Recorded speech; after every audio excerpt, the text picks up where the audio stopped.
Hello, everybody. Welcome into our latest live broadcast. It's Tuesday, the 14th of January, 2025.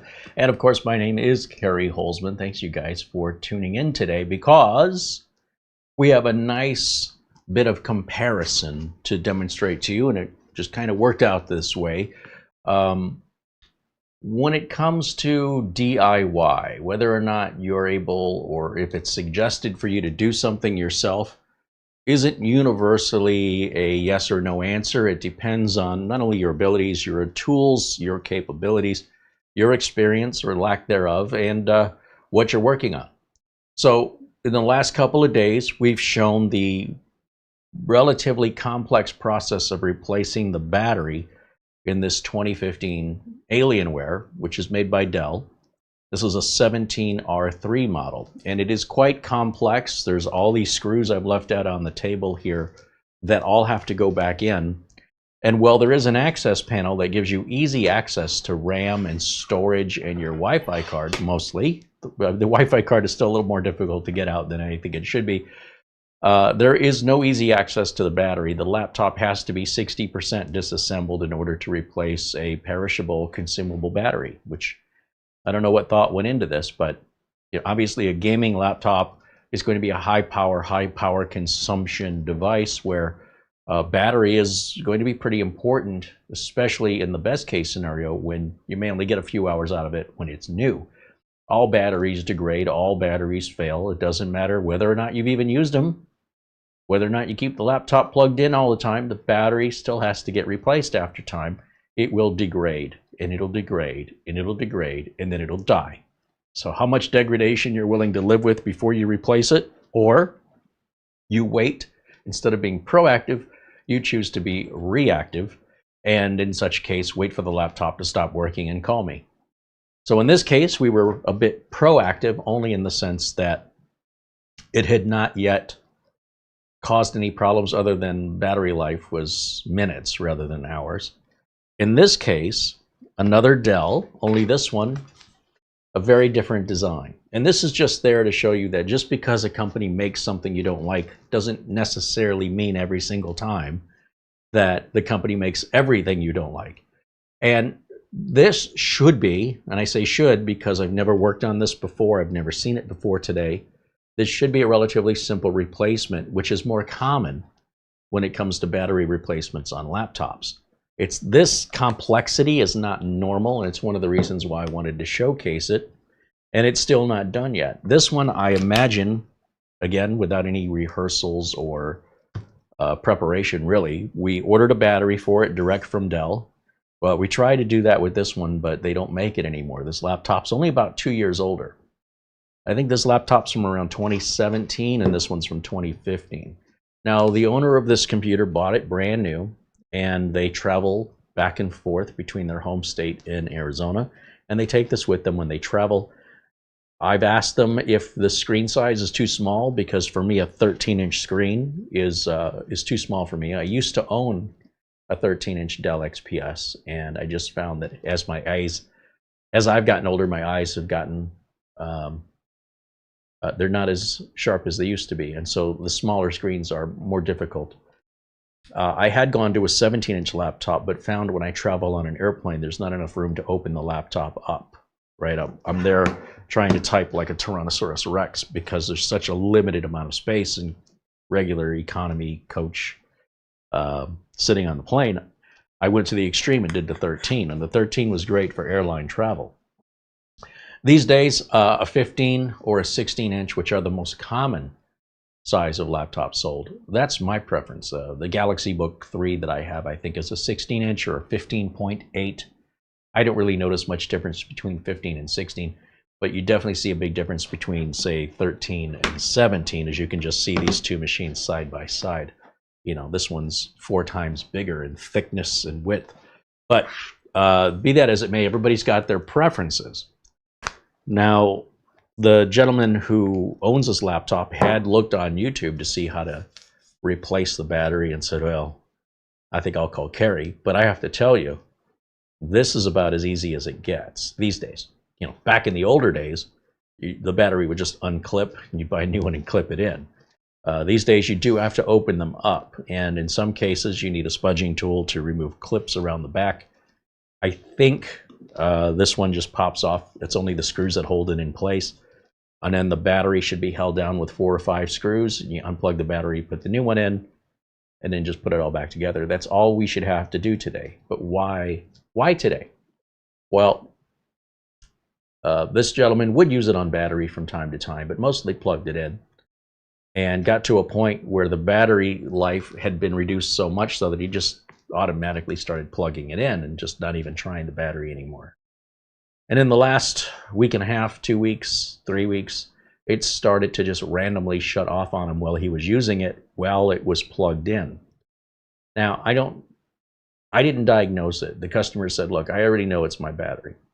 Normally when you plug a laptop in, the power coming in from the wall overrides whatever's going on with the battery. But different laptop designs could be impacted, the ability for the laptop to stay powered on or even to power up by simply a dead battery. That's not common, but it's not uncommon either. There's no one set of rules. I can't stress enough, as much as people are looking for definitive answers and one-size-fits-all statements, it's definitely not the right attitude to have if you're a computer tech, where very few things are alike. And they have similarities, but they're not precisely alike enough so that we can throw a blanket over it all and say this applies to everything. No, the only time we can do that is if we have a fleet of this specific laptop and we are training our employees how to service it, then yes, this is all you're working on, therefore the steps are always going to be the same. But moving to a different model, even from the same manufacturer, can be an entirely different and alien process. Alienware, get it? Compared to what you might be accustomed to or what you might expect. And so those details are, of course, very critical in the world of computers, where details are how computers work.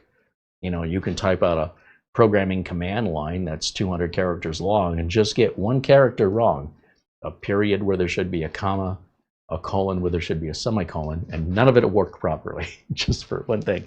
So precision and detail. If you've got an eye for that, you probably make a very good computer tech. Now,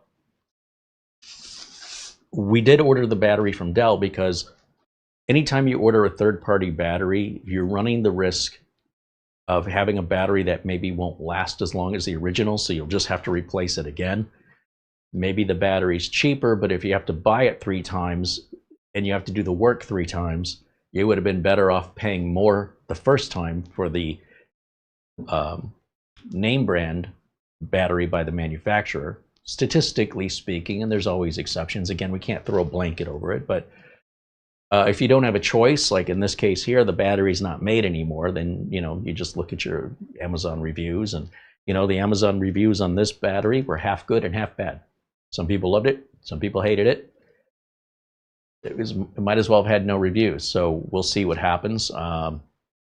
We're in a position where we didn't have much choice.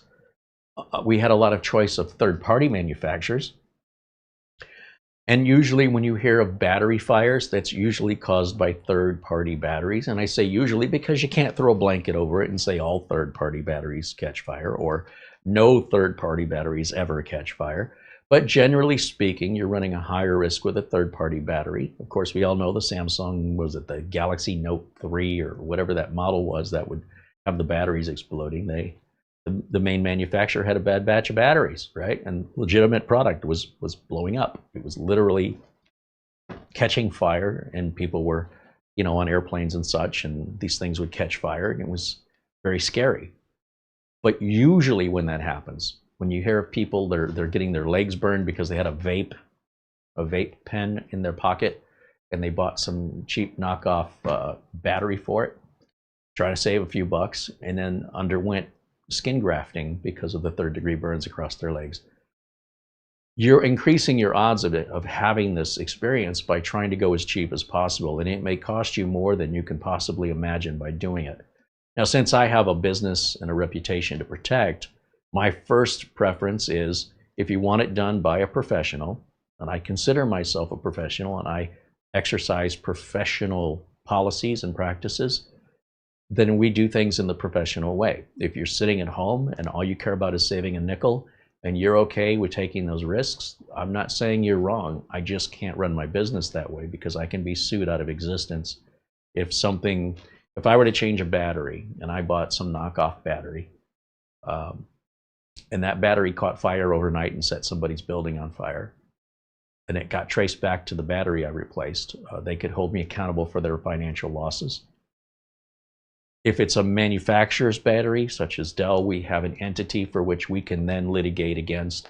But if it's some foreign manufacturer that we can't even really locate and they're not in this country, it's really hard to enforce our laws to an entity that, for all we know, is sharing an address with 400 other entities, and it's not really where the business is located at all.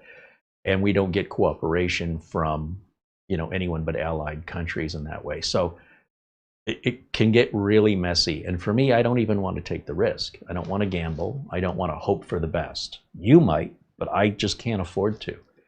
So the customer did agree with me that they didn't want to risk it either. They said they really liked the laptop, and the difference in price between the generic laptop batteries for this on Amazon and the official one from Dell was about twice the price. I think you go from $35 to $70. So $35 for the cheapest one on Amazon, which you might have to replace again and again and again, or $70 to get it right from Dell. Now, Dell is also pretty slow on shipping. It was going to take about 10 days to receive that. And then, of course, there's sales tax. So it was probably closer to $90. However, if this has lasted since 2017 and this person got, let's just say, 7 years out of it, it would be reasonable to expect to get another 7 years out of the exact same battery from the exact same manufacturer. Again, we cannot throw a blanket over it. We can't create all these guarantees, but statistically, if we want to put the odds in our favor, we make that extra little investment now, and then we don't have to deal with it again anytime soon. We're being proactive instead of being reactive. I like being proactive. It's less stressful. I can schedule things. I don't have to wait for a problem and then cancel all my plans that day because this problem needs to be addressed. And while there's nothing I can do to stop that from happening, I can certainly put steps in place that reduce the odds of it happening so it doesn't happen as frequently. Again, I can handle stress, but stress day after day after day after day, moving from one reaction to another reaction to another reaction, and you're going to wear yourself out and find yourself in a hospital from exhaustion and just stress-related high blood pressure, and especially the longer you do that. So the more we can be proactive, the more we can control our price and schedule our repair. The customer's prepared for it. The customer's not surprised. And the customer's made a contingency for what they're going to use in the meantime while we've got their laptop. If this goes all as planned, this should be a relatively simple replacement, which is far more typical on battery replacements on modern laptops than this is. This was not a cheap laptop, by the way. This is a Dell XPS, which is their professional line, and then versus the Dell Alienware, which is their gaming line. And there's just about a 2-year difference between them, but the technology evolved quite a bit between these two models. This one, I believe, should be able to run Windows 11 on it. The customer does not want Windows 11, and again, they're made aware of it. They know what their choices are, and if Microsoft offers, as they say they will, an extension of support for $30 per user to get 1 more year of support for Windows 10, this particular user is very interested in that, but we don't have any more information on how that's going to work, or if it's really all just talk, or if Microsoft's really going to follow through, because Microsoft has never done that for consumers. They've only done that for businesses for tens of thousands of dollars. So for this customer, it is their choice. I don't force anybody into any particular operating system, but at the same time, my skills are not in other operating systems. I don't work on Mac, or I don't work on iOS. I don't work on Android. I don't work on Linux. There are others who do. I don't. So if I'm a mechanic and you bring me an electric car, I can't help you. It's nothing personal. I just don't have experience or skill, and it would be irresponsible for me to take on that work since I don't know what I'm doing. if an operating system goes out of support, so let's say, for example, Windows 10 support ends October 14th of this year, 2025, and we get into 2026, and this customer wants me to work on this, and there is no extended support on it, there is no Windows 11 on it, because of the liabilities of running a professional business, I absolutely cannot work on it, because when it comes to like errors and omission insurance and all those things, the insurance company is going to say you did something you weren't. This isn't an error. You knowingly and willfully and maliciously did something you shouldn't have done, putting us in a precarious situation, and whatever the financial damages are, we're not going to cover you on it. That's not, errors and omission insurance doesn't mean you can just do whatever you want. Likely, if you're at home just watching YouTube videos and working on your own systems, you may never even have heard of E&O insurance, right? You wouldn't have it. But when you're running a business, there are certain liabilities that you take on and certain protections that you put in place to ensure you don't have one bad event, one mistake, take your whole company down. So there are considerations I like to make sure my audience is aware of, that you're watching a professional versus watching a hobbyist. Now, that doesn't mean one is better than the other. It just means the potential consequences affect somebody else. That is my responsibility. When consequences affect you at home for something you did to yourself, that's all on you and nobody else. There's never been a YouTube content creator that, as far as I know, has ever been held liable, other than maybe pump and dump cryptocurrency schemes, where the advice they've given that somebody has voluntarily followed as a viewer, paying nothing for it, then resulted in damages that they went after the YouTube content. As far as I know, there's no lawsuit there. You did it to yourself. So content creators, they're kind of shielded from any responsibility, from any potential damage that's done potentially by a viewer following the steps. So if a content creator comes out here and recommends you format your C drive and you lose all your data, there's really no legal ramification for you. I mean, it's America. You can sue anybody for anything, but have you ever heard of it happening? So there's a lot of bad information because there's no consequence to it. And all I'm trying to do is offer a glimpse into the professional world and the processes and policies we follow and why. Because when I first started in the business, some of the processes and policies didn't make any sense. They seemed to just complicate something simple. But when you realize what the consequences can be when it's somebody else's equipment who's paying you, suddenly things start to make sense. And I had to learn it the way that I learn it, which is essentially going to work for large corporations and having to learn those policies and then question those policies. And luckily, I had early on, I had the person I reported to, who was an older gentleman, very close to retirement, just very often take me aside and explain the consequences and why that policy exists that I'd never considered before, because I'd never been anything other than a hobbyist before that, so I never thought about it. And once it was brought to my attention, I couldn't deny the logic and the common sense of it all. And I said, well, if I'm going to do a YouTube channel and I didn't know this, chances are anybody else that's never worked professionally as an IT technician wouldn't know this either. And sometimes that's taken as I'm saying I'm better than somebody else, and that's not what it's intended. It's really just intended to say that there is a difference, there are consequences, and as a hobbyist, the consequences are solely your own, and you're more or less liability and accountability free from any third party. So with that being said, the most important thing isn't whether or not you agree with those policies, but just that you understand there's a difference. You don't have to prefer one over the other, but just know there is a difference, and one has rules and the other doesn't have rules. That's all. And I like to introduce those concepts and explain why those concepts exist. That's all. One's not better than the other, and I'm not trying to convince you to take one side or the other. I just want to present you with an alternate perspective, because I certainly didn't know that when I started, the reasoning behind all this policies and procedures. Now, to open this laptop up, again, we've got the Dell XPS. This is the 139370, I think. We've got a couple screws just around the edges here on this back panel. And these are going to be these little tiny Torx bits that Dell likes to use. And for that, I've got my iFixit, I believe they call this the Manta toolkit. we'll get back to tools. You know, if you use tools for a living, buy good tools. Because if without these tools, I can't do this job. The cost of the tools suddenly doesn't matter if I'm not able to do jobs that will more than pay for this 100 times over the course of ownership. These are not the tools I started with because they didn't exist. But this company, iFixit, you might have heard of them. They do market a lot to both hobbyists and professionals and are used by hobbyists and professionals. The reason a lot of hobbyists won't use these tools is they're very expensive. The Snap-on tool company probably doesn't pull their truck up to your house trying to sell you wrenches, but if you worked as a mechanic at a shop, likely that truck shows up quite often selling you lifetime guaranteed tools that are well built and are very expensive, but you only have to buy them once and you need them to do your job, right? So it's a win-win for everybody.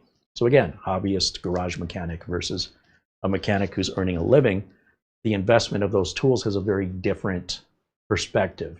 So I don't know the value system of each and every one of you, but I can tell you, if you're going to use this, if you're going to be opening up your computers or doing other, if you're that way inclined that you open up electronic gadgets, not necessarily just PCs, but maybe one day you're working on a PC and another day you're working on, you know, some other random thing around the house that needs precision drivers, this is the way to go, because you get the two handles. Everything is solidly it's like milled out, these handles. They're solid. This is going to outlive me. It's very well built. It's about, I think when I paid for it, they were around 60 bucks. Buy it once. Just don't lose it. Always put the bits back where you found them, and you'll have a toolkit that'll last a lifetime. For me, somebody who frequently, you know, I don't use this every day, but even if I use it once every 2 months, it's more than paid for itself several times over by now. And we're going to use it right now because we have a number of different selection of bit types here. And I've fallen back to this even like as a, you know, for a tiny little flat edge driver. You know, I have little tiny bits that are far smaller than anything I've got in the drawer. I don't need them very often. And hopefully I never will. But just the fact that I've got them in case I need them, using them once is all it takes to justify the whole thing, at least from the way I see it. Now, there are two different size bits in this kit here. The two drivers are, one's like a 1/4 inch bit head, I want to say, and one's, I'm sure it's in the product description. I don't know what the size of it is. It's really tiny. And that's for the really tiny bits. So it's not like you're just choosing a big handle over a small handle. You don't have a choice depending on the size of the bit. And I'm not exactly sure what size Torx Dell uses. It's been a little while since I last worked on one, but let me just eyeball it here real quick and see if I can't find the right one. Yeah, that is a really tiny, almost like a, yeah, it's a Torx. It looks like maybe this, I don't know what this is. Did I just nail it? What size is that? T5. That sounds right, T5. See, the problem I have, they do write down what the bit sizes are, but it's in black on black in real tiny font, and I can't see what it says. I can more easily read it here. So that's why I just kind of eyeball it and see if the bit's a little too big or a little too large, and then move right or left along that bit set. That's why I always put them right back where they belong, whether it's a Phillips or it's a flat edge, or even if it's a socket. They're all in a specific order, small to large or large to small. And then I'm not, you know, playing a word jumble, trying to figure out where I put that bit back. So this is one of the little tiny bits, and I need the little tiny handle. And in theory, this should be a very easy job. So let's start here. And I don't want to mix up the screws from the Alienware, which, you know, we'll go on day 4 on that repair. This one will probably be done in about 45 minutes if I focus on the work. You do want to be careful with the tiny little bit heads here, because you don't want to, what we call, cam them out. You don't want to round out the edges where the If you use the wrong size bit, if it doesn't fit in there tight, you can strip out the head of the screw, and then it can be very difficult to remove it or even to find a replacement. I've seen a kit of replacement screws on eBay where you get, say, 1, 2, 3, 4, 5, 6, 7, 8 screws for $20 for these 8 little tiny things. So best to just try and preserve the ones you have. Not to mention the delay in being able to finish the job and the added cost. Because if I have to go on eBay and order screws, say I dropped it, I can't find it, I cammed it out, well, this job isn't going to get done in 45 minutes anymore. Now I got to wait for an order to go through, I got to wait for shipping. Yeah.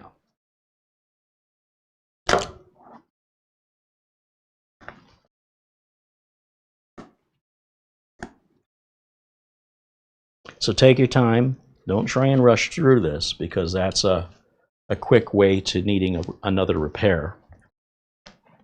And you do have to apply some downward pressure on these little screws, but don't apply too much.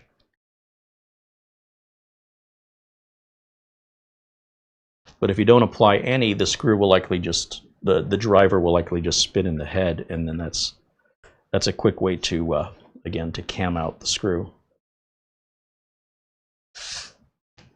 Getting precariously close to my, you'll see I put the screws in an order in which I took them out, even though they are all the same.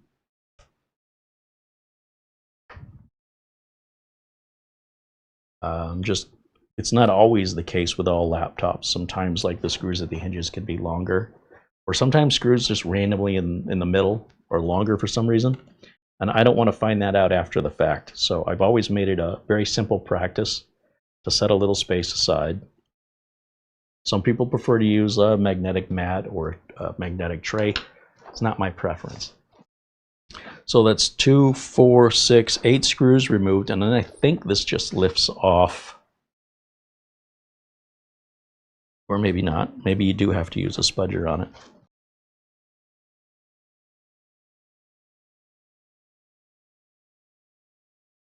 I'm just trying to get my fingernail in there just to see.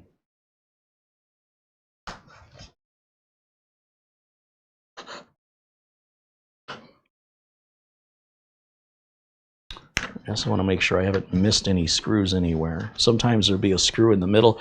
I don't see any stickers on the bottom. Sometimes underneath the stickers, you could just press down on the sticker and feel for a hole. And if there is one, I can just push the screwdriver through it without having to remove the sticker. I don't know why this is probably the scariest part of doing any laptop opening for any reason, is the removal of the back cover, because sometimes these back covers are held in with clips on top of the screws, and sometimes they're not. And if you're absolutely convinced you're being held in with clips and you're just adding more pressure, you can break whatever screw was there holding it, and that will never ever work or be secured the same way again. So the trick is in, you know, how much force you use along with what tools you use.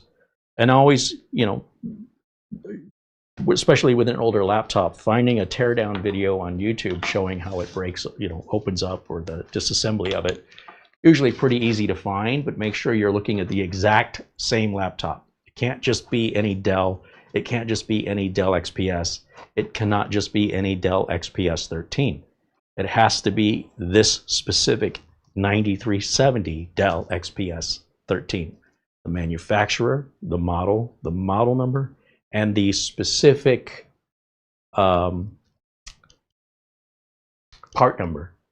I guess it's like a model number, but Dell is the manufacturer, XPS is the model, 13 is also the model, and 9370 is the specific model of model.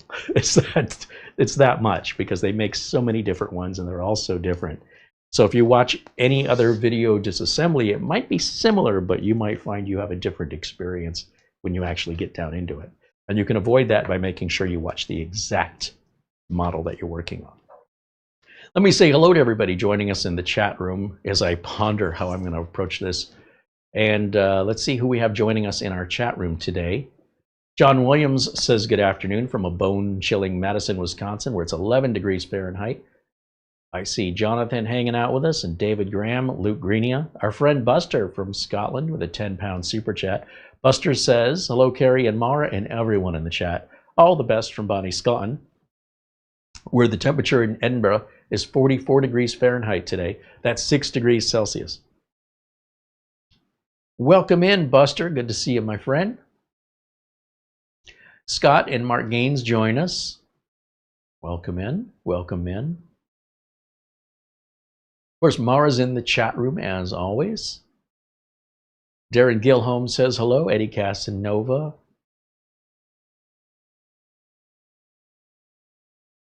It's just me says hello. Welcome in. Delman 2000, Arunis, John Svensson all say hello. Hanging out with us in our chat. If you're watching this live, we do hope you'll pop into our chat room. We have an amazing community here. Very friendly individuals. Just pop in and say hello while we're live. And, you know, it doesn't matter if you're socially awkward or not. You'll be surprised at just how welcome you'll feel being here. Unless you come in rude, then you'll have a different experience. Let's see. Charlie Purdy saying hello. Welcome in, Charlie. Gil Garcia is joining us, along with Dustin Fuller. Phil Stodd and Mark Leibowitz saying hello. Now, Phil's been a wonderful supporter here, as well as Mark Gaines and our friend Mark Leibowitz as well. Mark runs a computer repair shop in, I want to say, Illinois, and he'll send some stories about some of the things he's dealt with. A lot of them align very similarly to some of the experiences, and I think that's why he's sharing them. He's like, hey, you're not alone. I deal with that particular issue or customer reaction all the time, and then he'll give me a few examples. And you know, it's always nice to hear that it is the industry, it's not necessarily the individual. Torgo Zero says hello, and Richard DeFries joining us. Nick Poverman says, we had a fleet of Lenovo laptops, and 20 out of 50 had the USB-C charging ports go bad, and they were out of warranty. Yeah, well, that just goes to show that any manufacturer can have a bad batch of product.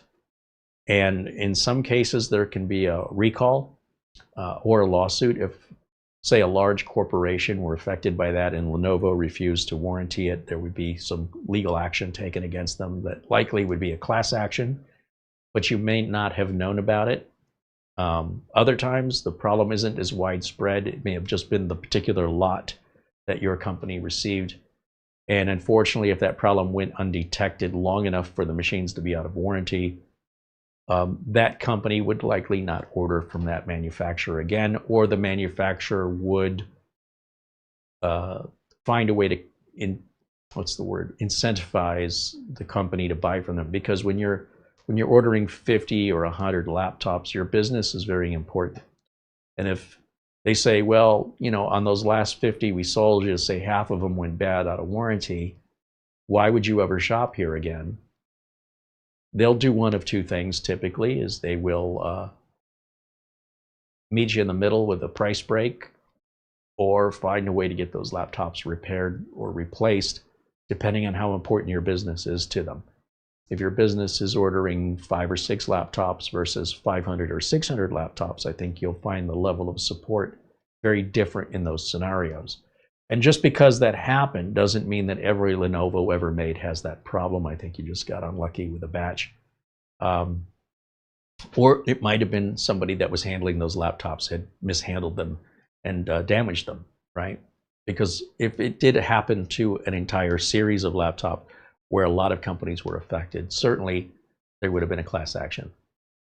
But regardless, you know, even with a name brand, it doesn't mean that they are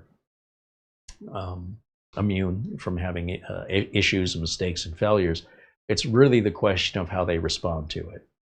And if you're dealing with a company from AliExpress, there probably isn't going to be a response, versus if you deal with a name brand system integrator like Lenovo, Dell, HP, that's when I talk about support. I'm talking about that kind of support, not about calling somebody on the phone. Talking about being able to send something in for repair, replacement, and warranty, which if you buy something at a garage sale, you know that's as is, no refunds. It's yours now. In Arizona, when you sign a contract to buy a car, that's your car. The minute your pen finishes your signature, there's no going back. There's no cooling off period. That contract is done. That is your car now. You can't say, wait a minute, I changed my... Nope. That's not always the case with contracts, but in cars, at least in Arizona, there is no there is no law that states a company has to rip the contract up or try and satisfy you. Now, some companies may do that to entice you to shop there. They might say, hey, buy a car from us. You can return it if you don't like it. But they're not legally obligated to do that. In most car companies, car sales dealerships, it's one and done. You sign that contract, there's any regrets, that's your problem. And that feels a little bit like garage sale shopping or a little like AliExpress shopping. The difference is, if your car does have any warranty issues, it'll be fixed under warranty at no cost to you.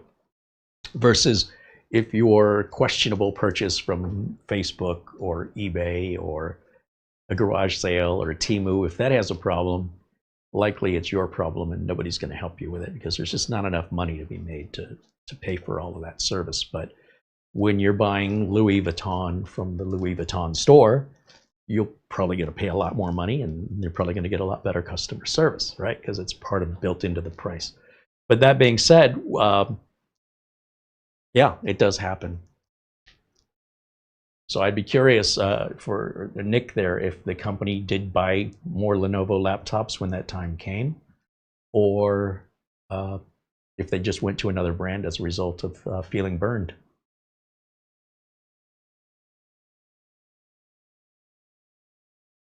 Hey, there's Bill Leatherland joining us there from England. Welcome in, Bill. It's always good to see our friend Bill. He's been joining us for years and years and years. Gregory Howard says hello. Hey, welcome in, Gregory, joining us from Ohio. Raven 4K says hello. There's Timothy Runquist and David Graham popping in the chat room. David wants to know, what if the battery was made in 2017, but it's sold as new? Will it last as long as they do, or they make them new to date? You know, I don't know if there's a date of manufacture on the battery. Clearly, when the battery is made, the materials that combine, and I'm not a chemist, right? I don't want to pretend to be one, but my understanding is that, say you buy a package of regular AAA batteries, Duracell or Energizer. Typically, the package says these are good for 10 years in the package or on the shelf, unused. But the minute you take the batteries and plug them into something, even something that's turned off, there's a little drain that's occurring. And so over the fact that those batteries are being activated, that's going to affect how long those batteries last from that point forward. But if the batteries aren't used at all in 10 years and you take them out of the package, there's a good chance they're already dead. So when you're dealing with a company like Dell or HP, Lenovo, and they sell you a product, it's going to have a warranty. And usually, when it comes to a battery, you'll have some point of comparison to say, well, when this laptop was new, I used to be able to get 5 or 6 hours or whatever it is. So it's reasonable for you to expect 5 or 6 hours out of your replacement, just like the old days when you bought your new laptop. And if your battery is old, if the brand new battery you bought is old, then you're not going to get 5 or 6 hours out of it. Maybe you only get 3 hours out of it. That would be an indication, 3 hours or less. At that point, you would contact Dell and say, you sold me a bad battery here. This must be old inventory. I want a replacement. It's a very reasonable thing to do, and Dell would likely go ahead and authorize that replacement. Now, if the replacement continues to be a 3-hour battery, when you know darn well it should be 6, if all Dell is selling you, and we can create these hypothetical situations, we can sit here all day, right? Every time you have to open the laptop up, every time you have to do the work, only to end up right back where you were, plus all the inconvenience and cost to send it back, and then they send you one back at no cost, but you usually have to pay to send it back. And you're sending back a battery, which needs special packaging because it's a battery, and they don't want to burn down the postal truck that's got everybody else's packages in it. So there are special packaging and notices that are required by law for postal service. And at that point, you might be better off just buying from a third party.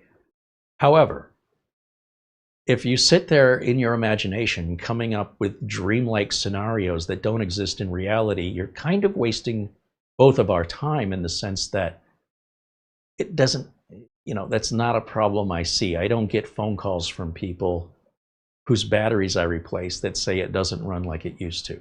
Never, not once. So if we have an actual problem that we need to solve, I'm on board with you.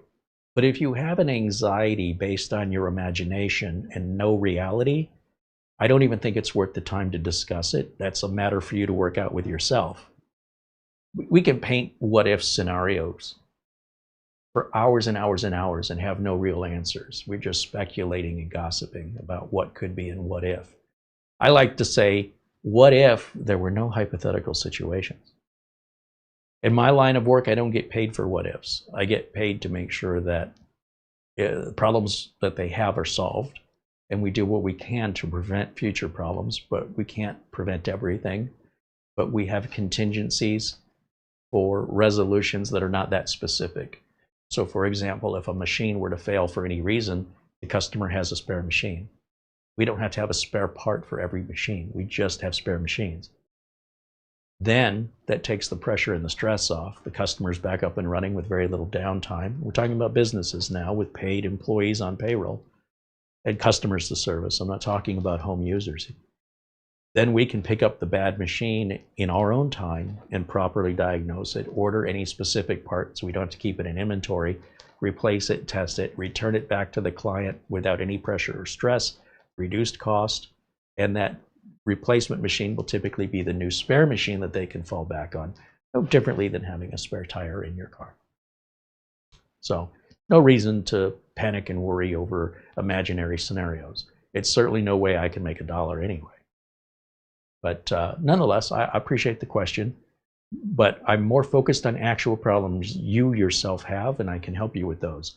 Problems that you dream up or problems with people I need to talk to those people, the people with the problems, not the people talking on behalf of their friends, because that's also a waste of time. So that's just the business side of things, right? It's one thing to just sit here and speculate all day, and if you've got nothing else better to do, it's just hard for me to pay the bills that way. And I can't recall there ever being a situation where I bought a battery from a main manufacturer like Dell, HP, Lenovo, etc., where the battery out of the box was bad. I don't think it's ever happened. And if it did, I just sent it back.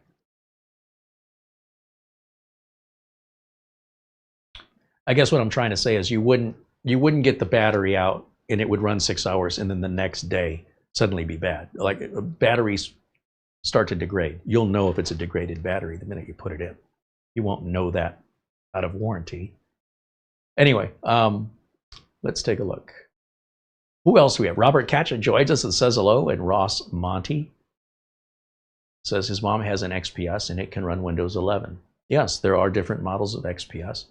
Models made since, I don't know when Dell introduced the XPS, but the name XPS does not indicate the year. The year indicates what processor was used, and then that processor indicates whether or not it's Windows 11 compatible. It's just not that easy to just throw a blanket statement and go all Dell XPSs.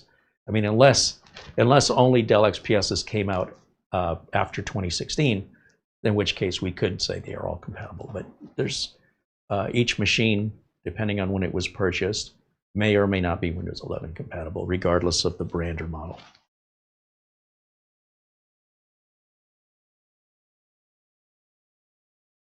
Again, when we're talking about computers, every year there's different models and different makes, and it changes every single year.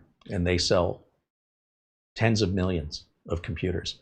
around the world. And yeah, you have to look at each one individually. If you want people to see you as an individual, not as a generic carbon-based life form, but you as who identifies you in your personality, in that same sense, every model of laptop has its own personality. And to lump it into a bunch of other laptops that are the same color, or, you know, say XPS, is really, I don't know, very unjust. It's just not, it's a lot more complicated than that, a little oversimplified. But yes, many Dell XPSs will run Windows 11, as this one will as well. Let's take a look. What else? Brian Rhodes says hello. Welcome in, Brian.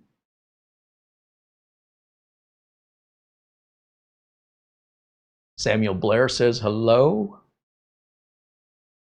DeWald Buys joining us in our chat room. Welcome in.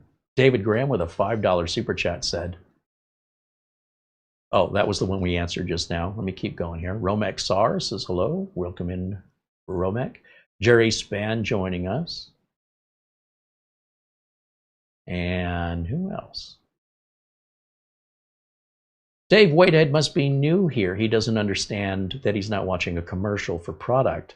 We're a community here, Dave, and we'd appreciate if you'd love to be a part of it. But if what you're looking for is a tutorial commercial, you're on the wrong channel. We're here to build relationships with individuals. If you don't want to get to know me and you don't want me to get to know you, and all you're looking for is a how-to tutorial, we certainly have some videos in the past. That sort of type of YouTube video is oversaturated. But what we're missing on YouTube, in my opinion, is the interactiveness with the creators and their community. And we'd love very much if you'd like to be a part of the community so we can get to know you as well. But if you're just looking for a teardown and a how-to, I would recommend literally any other tech channel for that. They're often paid to make those videos, and you know, you're just asking for a commercial, which is kind of, to me, it's a weird thing to want. And that's why I do this live, by the way. If I wanted to make a tutorial, we wouldn't do this generally live. We would film it, edit it, take out the mistakes. We'd check with the manufacturer to make sure that they approve it. We'd publish it, and we wouldn't necessarily even know you ever watched it, right? So that's, we're trying to build community here.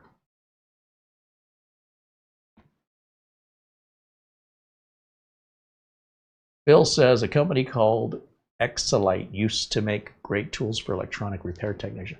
I never heard of them, but you know, there's a few famous tool companies. Whether you live in Japan, you might know of Engineer or Vampliers.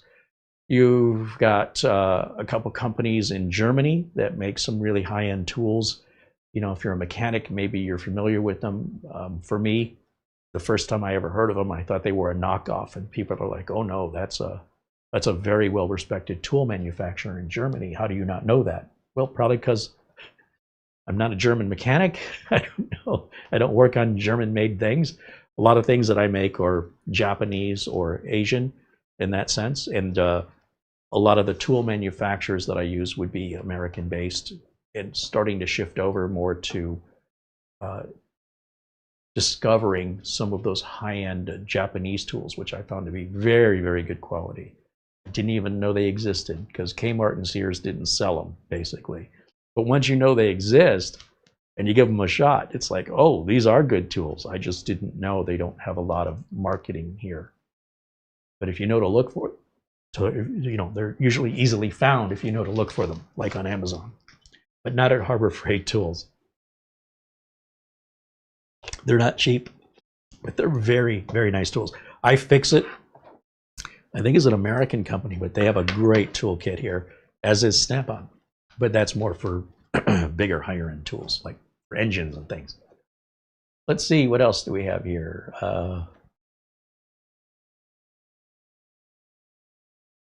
Yeah, Brian Rhodes said he uses the iFixit kit for all my builds and repairs. Although iFixit has a number of different toolkits. This one is one of the ones I go to most often. They do have some specifically that are for laptops, and they're maybe a quarter of the size or a third of the size and about half the price, depending on what your needs are. So I never know from day to day what call I'm going to get. And I'm kind of a tool fanatic, so I like to have tools just in case I need them, rather than the other way around, not have the tools and find out I need it. And that delays the repair or my ability to do the repair well. So sometimes I've learned the hard way, and didn't have a right tool, and a job was very complicated. And then you better believe I bought a tool for that, so it would only happen once.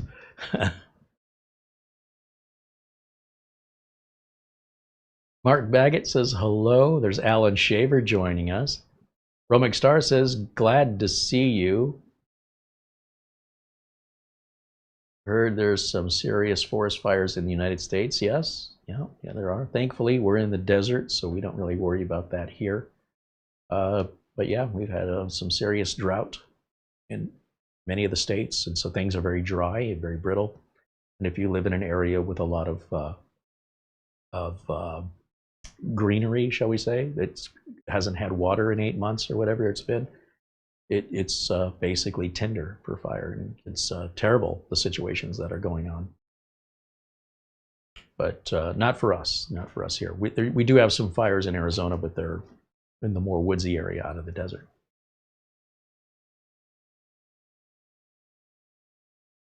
And Romic wants to know, is a PS5 Pro a waste of money if one can save that money towards a PC? I mean, if I was gaming, I don't think I would want to game on a PC. I have an Xbox, what do they call it? Series X? It's been such a long time.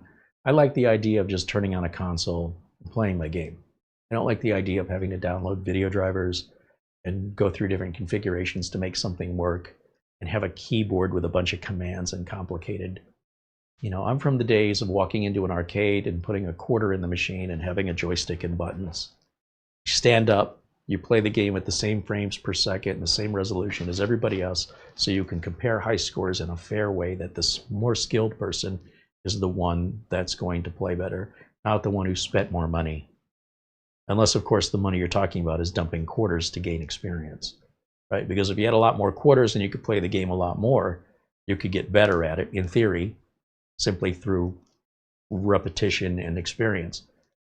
When it comes to computer games, it's just simply not a profitable business for me.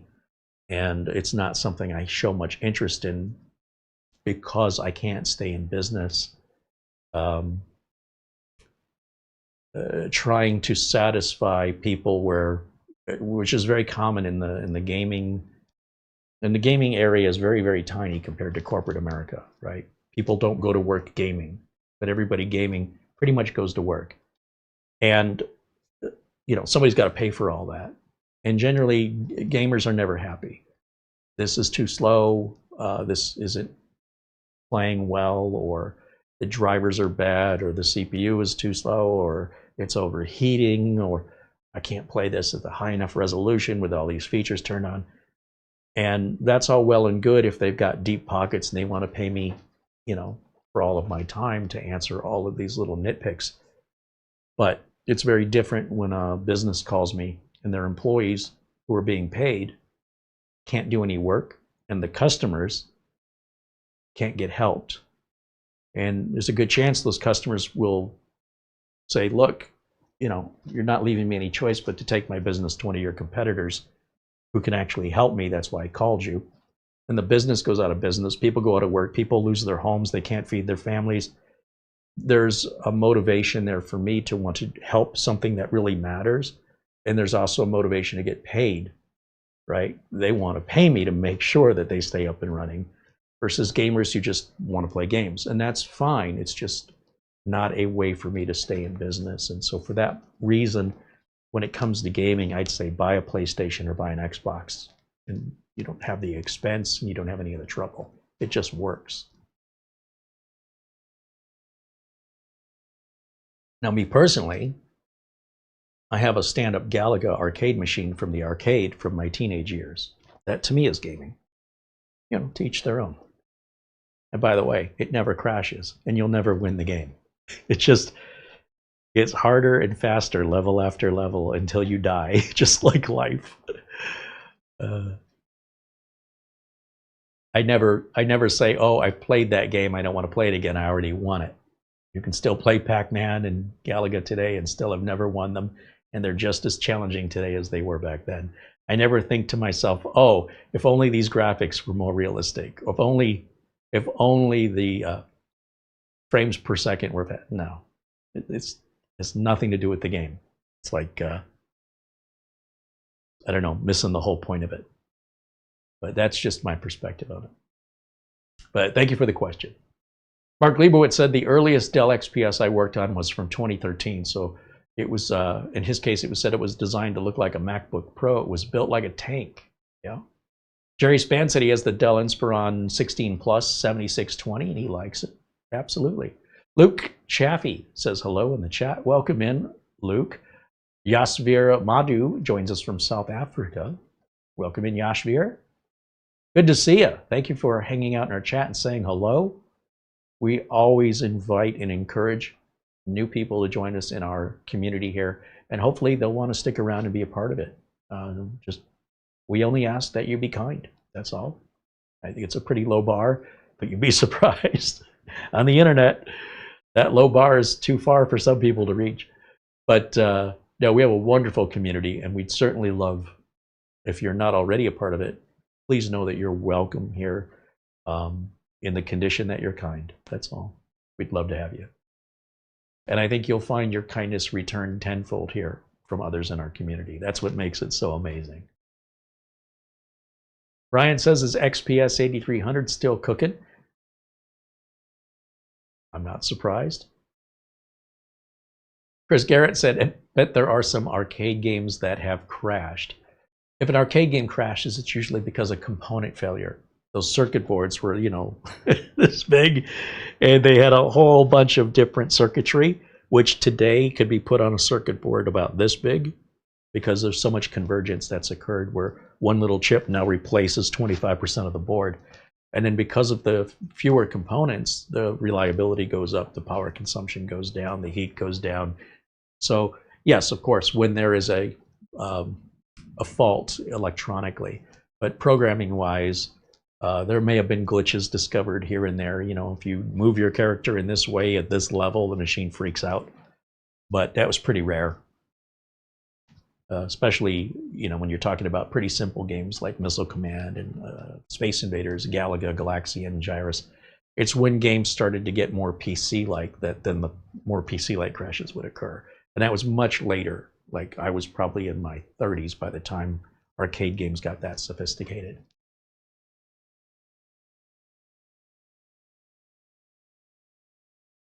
Official Alex says, Carey, can you do board repairs and micro soldering? You know, there is what one can do and what one should do. And I don't know if you're joining us from another country, but here in America, our time, the labor costs to pay somebody to do anything, whether it's to mow your lawn or to repair your car, we don't really do repair in America anymore. There are some exceptions for very expensive items. So if we had, for example, a $10,000 computer, it would be worth fixing. But oftentimes the repairs take too long. Oftentimes the repair parts can be bad. The repairs could be misdiagnosed, and a problem that you've already sent for repair needs to go back to the repair shop again. And the repair shop owner's losing money, you're losing patience. So, and this has been this way in the automotive world here in America for a long time. If you have a bad alternator or a bad water pump, for example, the mechanic will take the bad water pump off and put a new water pump on and get you back out on the road. This reduces your $300 an hour labor cost along, or whatever it is. It's really expensive for your $80 water pump. Usually labor is 2 to 3 times the cost of whatever the part is. And then on top of that, we send those water pumps and alternators to another country where they'll get rebuilt and then be resold here as rebuilt. We don't rebuild them ourselves.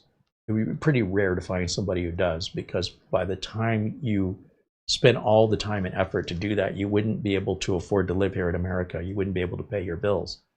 It's just not any way that you can sustain a living unless somebody else is paying your bills and you just like rebuilding water pumps and alternators for fun.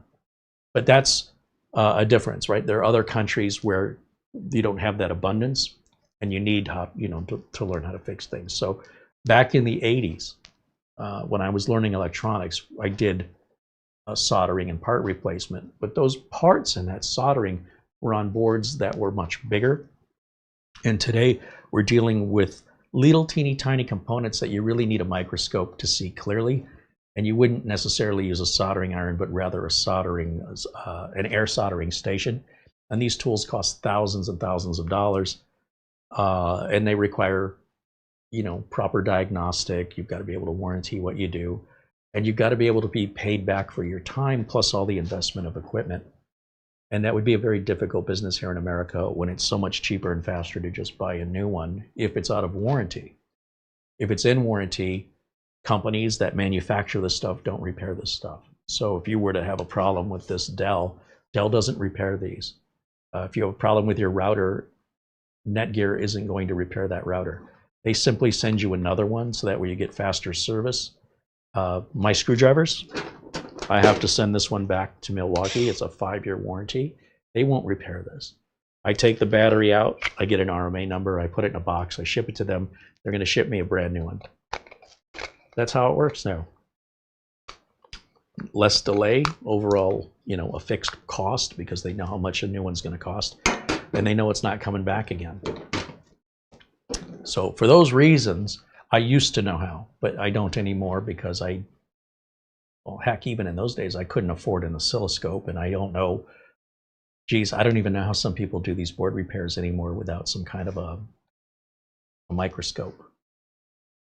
So yeah, it just doesn't make financial sense, and if it did, I'm sure I'd be doing it.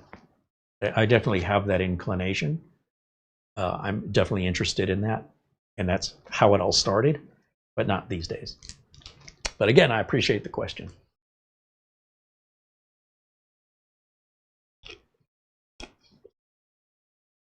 Romek says, where to spend the money, GPU or CPU? It just depends on how you want to use it. That's entirely up to you. That's why those choices are there, to meet the needs and the budget of each individual for them to decide for themselves. Do I get the potatoes or do I get the French fries? It's really the individual. That's why those items are on the menu. And nobody can answer which one of those items you should be eating, other than maybe a personal physician who knows you well. I don't know you at all, and it would be irresponsible for me to spend your money for you. So you do your research, figure out where your best investment is for your needs and expectations, and proceed accordingly. If you don't want to make these decisions, you can buy an Apple computer, and I don't mean this sarcastically. I know a lot of people think I'm joking. Seriously, just go buy an Apple computer. Apple makes these decisions for you, or they limit your choices so you don't have to be burdened with any research or decision making. They charge you a lot of money for that service, and you just get it home and it works. And that may be better suited if that's what you're expecting. In the world of PC, what attracts me to it is the freedom of choice that we have to decide for ourselves if we want to put more money in RAM or storage, or the speed of the RAM or the speed of the storage, or the CPU or the cooling or the GPU or the case or the power supply, or maybe you've got a bottomless budget and you get best of the best for whatever you define as the best. It's all the right answers for you and just you. So, yeah.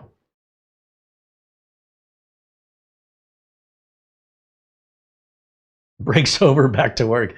Yeah, I probably should get back to figuring out this cover. Nick says, as far as that Lenovo story with the bad USB charging ports, he says we now have 200 Dell Latitude on order. We have over 400 staff in 6 different locations. Yeah, see, there you go. So when a company, if a customer feels burned, and especially if it's a big business that's ordering a large quantity, they're simply going to take their business somewhere else. The market kind of is its own justice system. And if Lenovo did you dirty, or you feel that way, well, now you're going to go to Dell. And maybe you would not have gone to Dell had you not been given the reason. So that's Lenovo's issue and Lenovo's consequences to Dell's benefit, right? And if Dell does you dirty, or you feel that way, then maybe you'll go to HP, et cetera, et cetera. But I think you just got a bad badge. But if the company's response was not acceptable, because that's the thing. They all have bad batches here and there. Everybody has some failures for one reason or another. The question is, how do they respond to it? And that's your deciding factor, as far as I'm concerned, as a business owner. It's not about whether or not I make a mistake. It's how did I handle it? And I think that separates the pros from the wannabes. Fred wants to know if I'm good in old car repair. Well, that's all I owned were old cars, and I had no choice but to learn how to fix them because I couldn't afford to pay anybody to fix them. These days, I'm not as young as I used to be, and I really never really wanted to do car repair. I had to. Okay, so am I good at it? I'm definitely out of practice, but all of the knowledge and how things work and go together and identifying where there's a problem, yes, I'm very good at diagnosing, pretty much understanding, if what a mechanic is telling me is wrong with the car and what it's going to cost. But doing the work myself, I have no interest in that. I only did it because I had no choice. Well, my choice was I could walk, I could take the bus, I could ride a bicycle, or I could learn how to fix my car. And my car broke all the time, so I gained a lot of experience that I didn't want to have.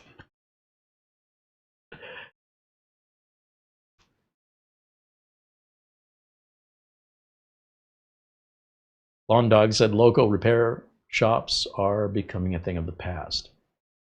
Well, but that's partially because of the consumers. The consumers want everything for nothing, and they want it done yesterday. The consumers want to keep old tech alive where parts are impossible to get. They want to pay very little for the repair because they're like, well, this isn't worth that much. Why are you going to charge me more than it's worth? Well, because my rent is still the same amount of money. So consumers have made it almost impossible for repair shops to stay in business. Never mind the right to repair. Never even consider that, because at the end of the day, we can always use another, like let's say, for example, I couldn't get parts for this. I could just buy another one like they do with cars at a junkyard, right? You buy them all day on eBay that aren't working and you use them as donor parts. But at the end of the day, if the customer is going to be unpleasant, demanding, and want to pay you very little for your time, why would you want to be in that business? And as far as a corporation goes, why would you pay your employees and have a giant IT staff to maintain components that are always failing, computers that are always failing, and you need twice the amount of staff when you could simply replace the components under a new warranty and offload any work to the manufacturer? Which one of those two things is cheaper for you? Now, back when we didn't have it so good, back when things weren't so inexpensive, like in the 1980s and the 1970s, we fixed things because we couldn't afford to replace them. But I don't think we realize just how good we have it. And if you've been around a while, if you grew up in the 60s or 70s or 80s, and you just take a look at all the conveniences that you have today that we did not have growing up, but we knew rich people who did. We all live like rich people today. From my perspective, we're all rich. We all have butlers, right? Alexa or whatever your home assistant is. We have access to the full encyclopedia with the annual updates called the internet, that again, only rich people in the neighborhood had. We each have our own personal telephone, which very few of us could afford. Many of us have our own cars, whereas if you grew up, you had one car and maybe a stay-at-home mom or dad went to work, and that was pretty common. And now there can be a car for everybody that lives in the house. It's a very different world, and as such, because of the scale of the economy has grown to that, the cost of repairing things versus replacing them is also very different than it used to be. But this is all consumer related, right? Because repair shops don't really work on company stuff usually. You're talking about a repair shop at a corner market, that's for consumers, and consumers are just very demanding and patient and tolerant today. On top of that, they don't want to pay anything. So I would encourage you to open a repair shop if you think otherwise, and we'll see how long you can stay in business. And you're going to grow to learn that it's the people, the culture that's the problem, not the electronics. That's my opinion.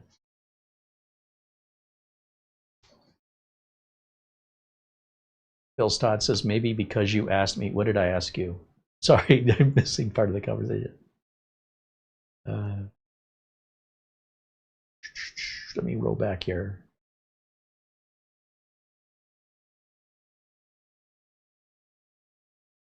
Phil's mentioning ordering, going to get parts locally. Yeah, because you can order online. I don't know. I guess I only caught that last thing you said, Phil. I don't have that in context.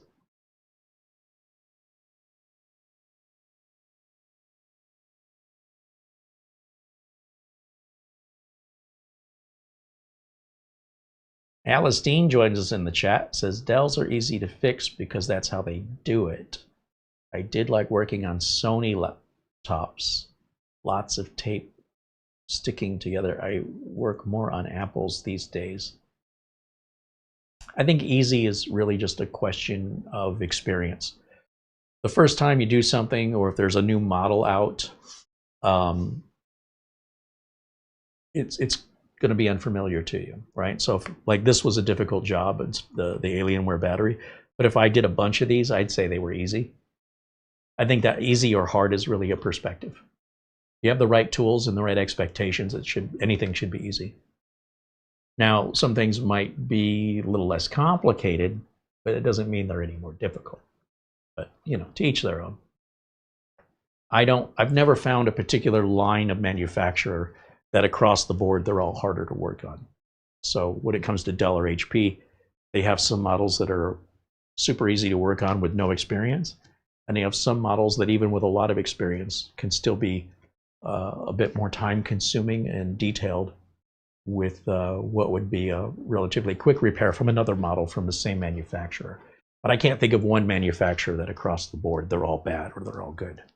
There's always a mixture depending on just whatever that particular engineering design was at that time. So let's take a look here and see what I have to do to open this. I'm going to guess there's some clips because I never did see any more screws. I'm going to take another look all the way around it. But, you know, again, engaging in the conversation and answering your questions and interacting with you is really what we're here for. And then this is like the coffee we're sipping while we talk. So I do continue to sip at the coffee and do the work, because if this were a closed repair shop, this job would already be done and that camera would not be on and there'd be no video for you to watch. So we have to kind of take the good with the bad, in the sense that if you're expecting something different, I feel like that's done to a point of nauseum here on YouTube in the traditional sense. So we're just trying to do something that I think is more worthwhile in building relationships. I don't see a lot of relationship building on the internet. I'd like to change that, and I hope you agree and want to be a part of it. I think I need a spudger to get this open, so let me take a look down here. I have some spudgers, and let me see.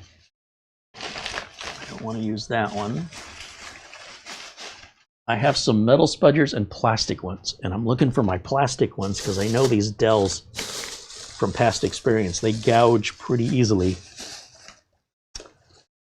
Oh, I know. I have another iFixit toolkit here.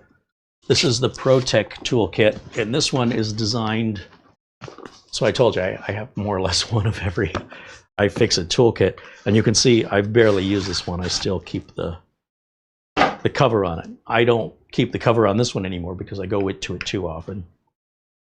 Because inside of this box is going to be a package like this that I have to open. See what I'm saying? So if it's all being put back in the box, you know I don't use it very much. And I do that to keep everything together and dust free. So yeah, there's the little kit, and then, you know, with bits. And then we've got some spudging tools here, including these little guitar pick looking plastic spudgers. And then we also have these plastic spudgers. And these are designed to deteriorate as you use them, and that's why you get multiples. You don't just get one. It's really built to take the damage instead of the device you're working on getting gouged. And then they also include this suction cup, which can be very helpful. Specifically, you'll often see them used when taking screens off of tablets or cell phones.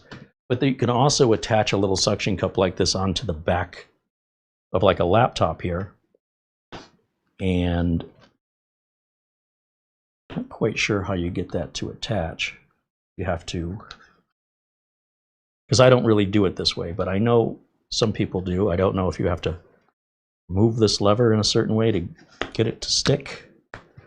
They do have some that have like a lever that when you push the lever down, it like increases the suction, and therefore the suction strength is a lot better. And this one just doesn't seem to have anything to, this just looks like a pull handle. And then you can often use that to help separate the back. And then what we'll do is just use our spudger and try and find the seam between the metal back and the plastic that the keyboard is on. And it depends on the design of the laptop. Sometimes that's all one piece. Sometimes where the metal and plastic meet is where you need to separate it. And I'm trying to remember on my Dell XPS which way I did that. It's been a while since I've worked on one. Let me grab my bigger magnifiers here. Let me take another look at this. Yeah, that suction cup did not stick very well. I have another one, like I say, one that you can kind of pump up a little bit. But I didn't buy it to take the backs off of things. I bought it to remove screens, and then I just never have to use it. Like, I've never needed it. All right, so I'm able to get that spudger right in there. You can see, just like so. And something's really holding us in there, and I'm trying to use my finger to keep that separated so I can use this little bit of a wider tool. It was too wide to fit in there before. And now, as you can see, I'm getting it in there, right in that seam. And there shouldn't be this big of a struggle, which makes me suspicious if I'm missing some screws. But as long as we don't add too much force, we should be able to determine if it's a clip or not without potentially breaking the clip or the screw. And this is just my particular process and how I work. Other people may work differently. There are repair manuals you can download that might show, you know, this has to come out and that has to come out. As I recall, working on the Dell XPS, some of these, the back just comes off real easy without any clips, and others have really stubborn clips that negate the whole point behind having the screws. It feels like it's a lot of overkill for, you know, holding the back on that tightly. So I'm just not sure, but there's definitely, it's definitely not what I was expecting, in the sense that I thought this would pop off a lot easier. And that usually indicates I'm missing something that needs to be removed. And I just want to be careful. And again, if I worked on Dell XPSs every day, this would be a nothing job, right? It would just be a standard, well-rehearsed routine repair. But as a field service technician, I'm working on things that from day to day are unlike anything from the day before. And then even when I do work on Dell XPSs, it's rarely the same model. So while they share some similarities, designs do change over time. And, you know, we're just talking about Dell here. We're not even talking about other laptop manufacturers. We don't turn away any laptop manufacturers, except we don't work on anything that's not a Windows 10 or Windows 11 machine. That's all. So I'm just trying to get that. It's such a tight seam. It's very difficult to identify a space that we can get the spudger tool in. It is that tight of a fit. So what I'll do is I'll pry it like that and hold it with the pads of my fingers so that I can get the bigger, wider tool in there. Now, usually sliding the tool along the edge, or in my case, you'll see I rotate it as I move it towards me. If there's any clips, we should be popping those free. And it does feel as though right here, somewhere right in here, it feels like something's holding us in. which means, could there be screws underneath these plastic anti-scratch legs, if you want to call them legs? I think at this point what I want to do, just because I feel like the amount of force I'm exerting on this, something else is holding it together. It's also possible it's just so old that it's never been opened before, it's that tight.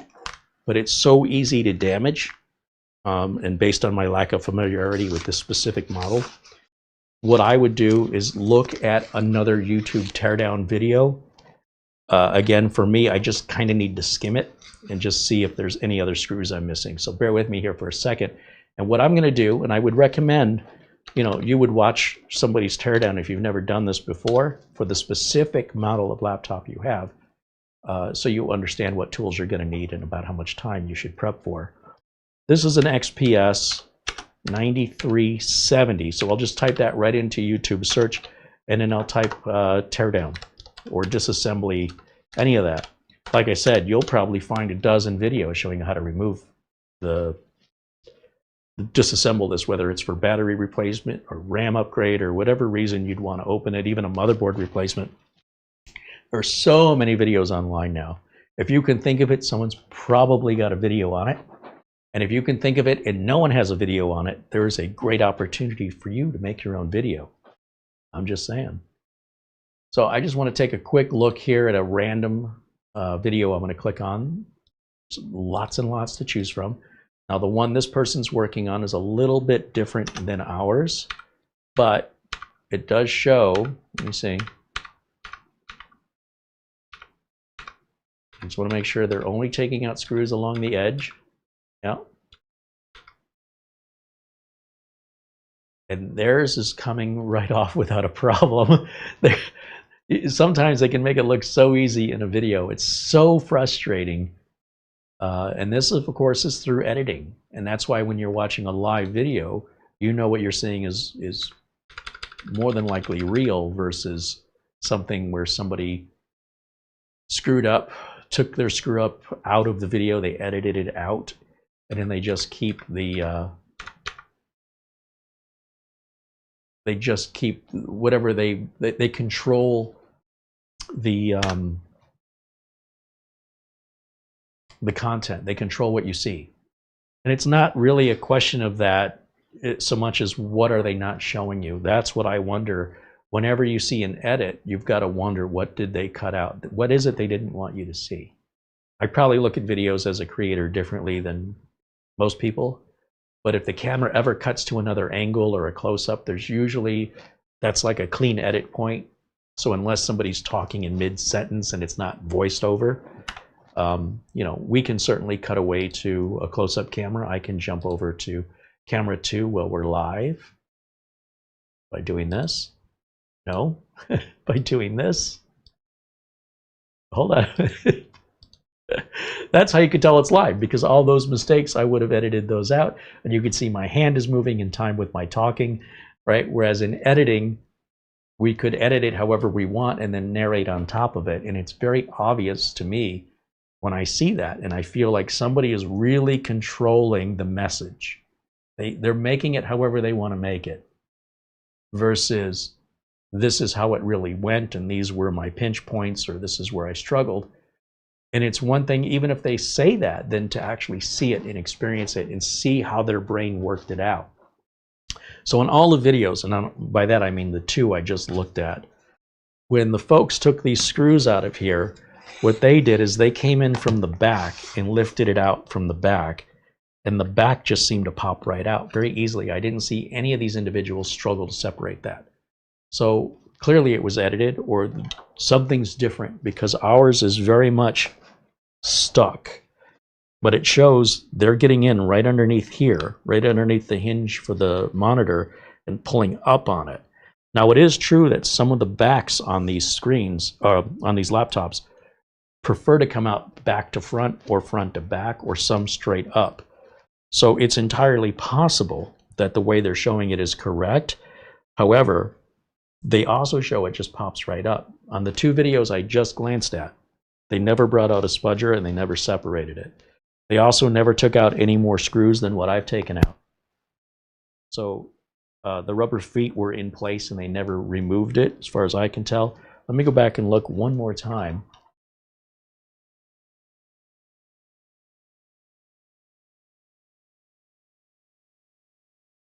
Jerry Span said he just looked up the teardown himself, and it's just clips holding it together. All the screws are out. Yeah, that's more or less what I've just confirmed. But again, the videos are edited, so. But it does look like they never, had to remove any screws below this, the rubber feet here. But both of them took it out from the back first. They took it from the hinge. And this is just not budging. I mean, it is absolutely solidly closed. And I think this may have been like an intimidation point for the owner. It wasn't so much that they couldn't do the work. It was the idea of opening it when there's no real visible seam. It's so well refined. It's very difficult to tell where the machine separates the one panel from the next panel.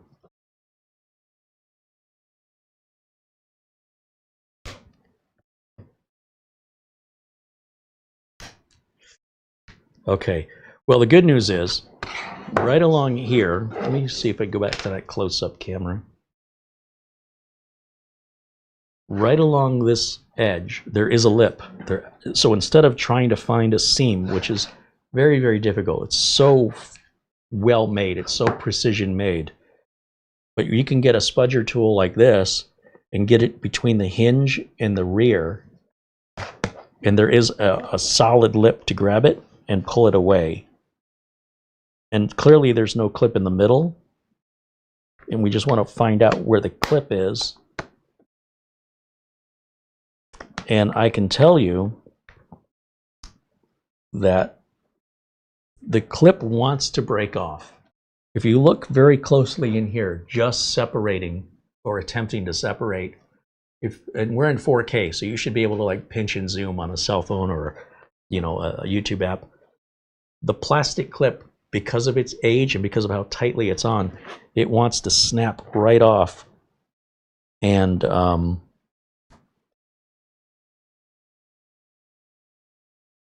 it almost looks like there's a screw underneath the foot. That's what it looks like to me.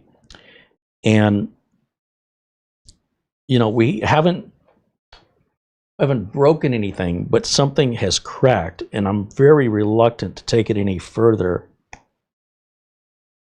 because as I move this just a little bit, if you look very closely, you can see that plastic is going to completely snap off.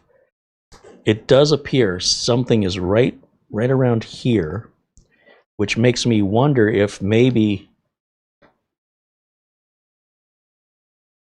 you know what, let me grab a flashlight. I want to verify if I can see a screw in there, because even though the other YouTube channels never showed one, our model may be slightly different. So let me go back over here to camera 1 and let's take a look. And this is just the way I work, right? There's what somebody says versus what your experience is. And something is definitely holding that on. It may just be that the clip is really stubbornly on there. I'm going to grab another spudger and see if I can't push the clip away, because I feel like if I rip this, and I can rip this back off, I feel like that plastic's going to give out.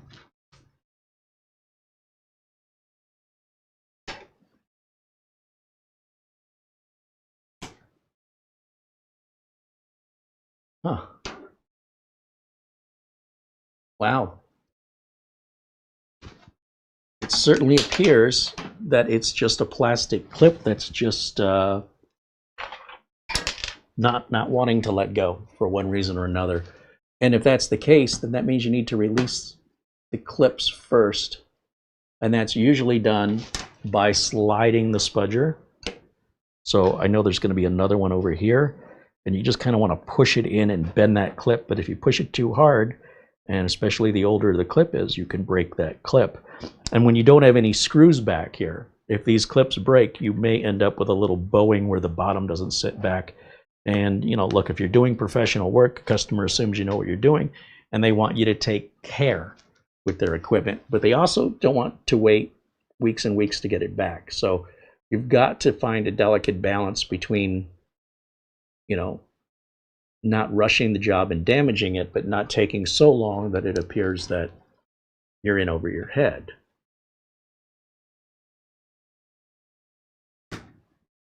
So when I'm looking at this, there's another clip somewhere near the spudger that we're getting hung up on.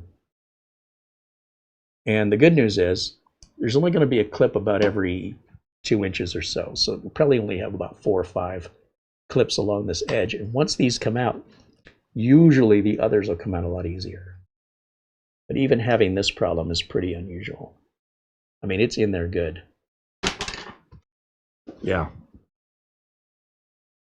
It's in there real good. Now this side, as we've unclipped it, you can see how important those clips are because this edge no longer has the same precise fit it once had. Now it will once we snap it back together. It is a very difficult thing to see.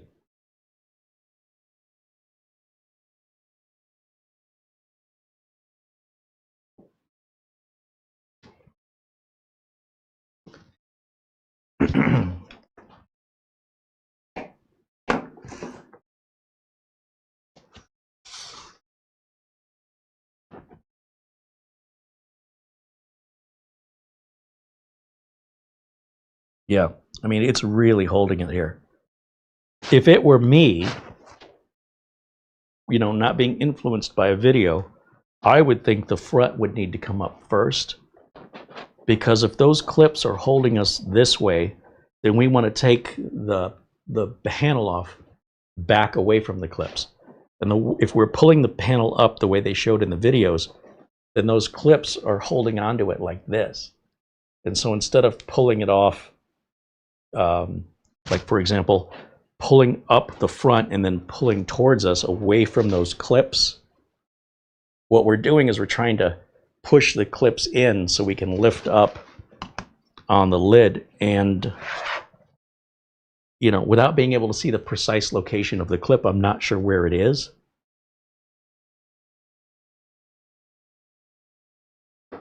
Take another look in here.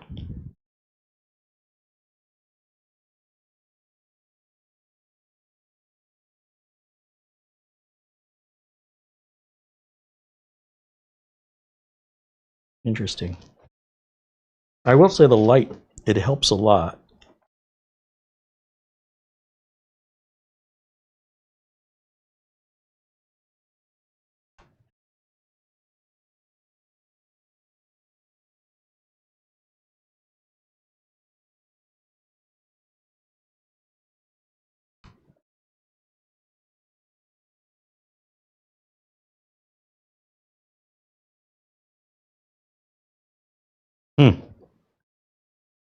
It shouldn't be this difficult. It really, like, for me to have to struggle that much suggests to me whatever I've seen in these videos is very different from what I'm experiencing. And thankfully, there's a lot of videos out there. And I think what I want to do at this point is just maybe look for a different one to see if anybody has a more accurate representation, more realistic of how this rear panel comes off.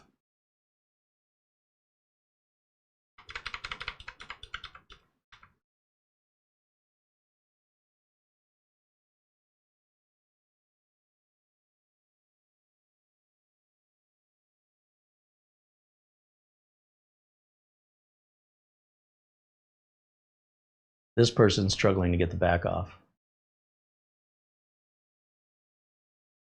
What's happening? Getting away from the memory. There is an iFixit guide on it getting the back panel off. Yeah. I did link it. iFixit usually has really good guides. I'm just pulling up random YouTubers here. This guy took it off completely opposite of the way everybody else showed it. Oh, this shows it has a mechanical drive in it too. I hope it doesn't. If so, we'll probably advise the customer, recommend an SSD. So what I'm seeing this other person on YouTube do is what they did is instead of pulling it from the back, they got a corner separated like we did, but instead of working their way this way, they worked their way this way, which again, kind of feels right to me. That makes more sense. Because this side's coming off much easier, but that tool is too weak.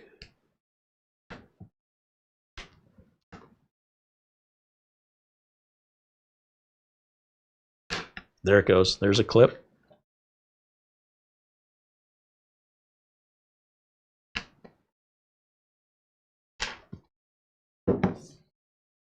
And you'll see I'll hold it separated here with a finger so that the seam becomes more obvious to me where the tool needs to go. And then the tool you use, like I said, if I used a metal tool, because it's so tight, it would likely, the tool would gouge into the seam, and then you'll end up with this, well, what I think looks like an unprofessional repair. It's going to look like somebody got in there that didn't understand what they were doing. So that's why I'm being very slow and very cautious. It's not my laptop. Customers trusting me with it. And the good news is after I've had this experience, yeah, these are all coming out now. If another one were to come in, anytime soon, this will be fresh on my mind and I'll be able to access it a little more confidently. Like anything else. The more experience we have with it, the more it's going to look like we know what we're doing. But as a field service tech, you're going to roll into, rarely will you see the same machine twice unless you have, like, let's say a service contract with Dell, and then you'll get to know certain patterns of Dell machines. Or you work in a company where they bought 200 of a certain machine, and you'll likely be seeing that one in your dreams when you're sleeping at night. And you'll be very efficient at opening them, etc. The reason I mention is I don't want you to be hard on yourself if you're watching a YouTube channel with an edited video. They can make things look so simple and so straightforward, and then you try it, and you might think, wow, I must be a complete idiot because that guy made it look like it was nothing. Now, why are we still stuck?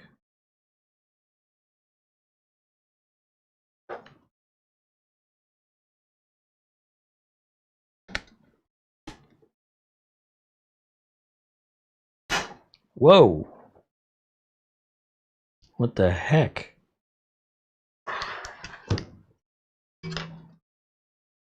Okay, that last clip, let me show you that. Well, first of all, there's a few things I want to show you. Now that we have this off and I can stop having high blood pressure, let's take a close look at the back. Nothing's broken. Everything so far looks good.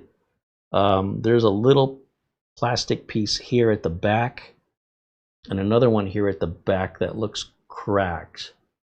And these were the areas I was struggling with. Let's find out why, now that we've got it open, and let's see where our difficulties were. And as you can tell, as far as clips go on the front of this unit, it's built into the molding, okay? You can also see all of the dust build up, which is pretty common. That's going to affect the cooling because this has no, as far as I can tell, no rear exhaust. Everything's happening from air in and out appears through this one vent. I don't see any other ventilation. So I don't know which side of this is drawing air in and which side is out. Down here, we have clips. These are the ones I was struggling with. There's one right here. Now, if I had known precisely where these were, that might have given me an area to focus on. And so where we're seeing some cracking is where these clips lock in. And so the question is, these clips, they don't really bend. How do you get that out? And then the one I wasn't expecting is this one right here. This actually clips down onto the battery. And so what these clips do is they hold the seam of this lid right up flush against the plastic body of the laptop. So it all looks like one solid piece. It's that tightly fit. And I don't think anything that's cracked is anything that's going to make any difference. When you've got a screw here and a screw here, likely these will still clip down. It's just that there might be a little bit more play in them now that there's some cracking. There's no damage up here because, again, it's all part of the molding. And this piece, this is really frustrating that this was here. And I feel like a proper teardown video would have highlighted all of this. And maybe there's one out there and it just wasn't one of the first ones that I looked at. But we're going to clean all this up while we've got it open.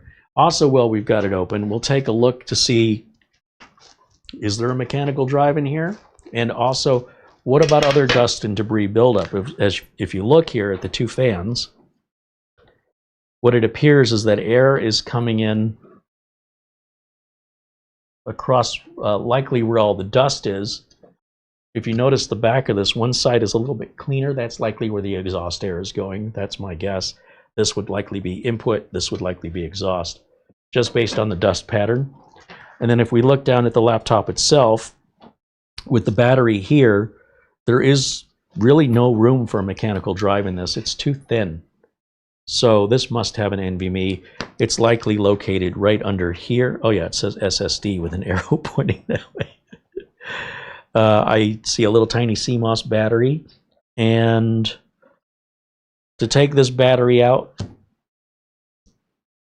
it looks like it's a real tiny Phillips driver here. Let me see, Phillips. So I honestly was expecting, based on those teardown videos, that back just came off. That's one of the most difficult to remove backing plates I've ever seen. And I don't know why it was so stubborn, other than maybe, you know, it's due to age. I don't know. We have a little heat pad, little thermal pad right here that goes over whatever that is. I don't know what that is, something to do with USB maybe? But we have little arrows on the battery, and I'll bring this up to show it to you here in just a moment. And it's pointing to the screws you need to take out. The battery's going to have a screw in each corner, and then there's one in the middle. Now that's a much easier battery replacement than this guy over here. The hardest part of this was just getting the back off. And again, it may be just that this unit, given its age and the environment it's been in, it's resulted in that being, you know, stuck on there, or maybe they're all that way. I mean, I just haven't worked on enough to know what's normal. But that's why I'm so overly cautious when I open them. Sometimes, you know, sometimes you might damage something, but hopefully you're controlling and limiting, you know, any cracking that might occur, any clips that might break to an absolute minimum. When you bring a computer to a shop, say you go to the Geek Squad, and let's say they break off your clips, you will likely never know. You know what I'm saying? Like they're not typically working in front of you where you can watch them work.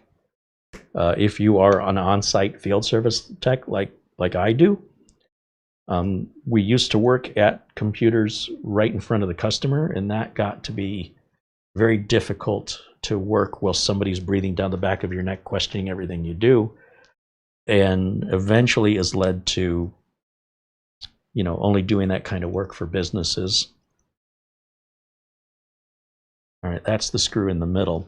Now, there's going to be a cable coming off of this battery going to the motherboard. This is a super thin battery. Wow. Well, I guess it's a super thin laptop. And then the question is, how do we get this connector out?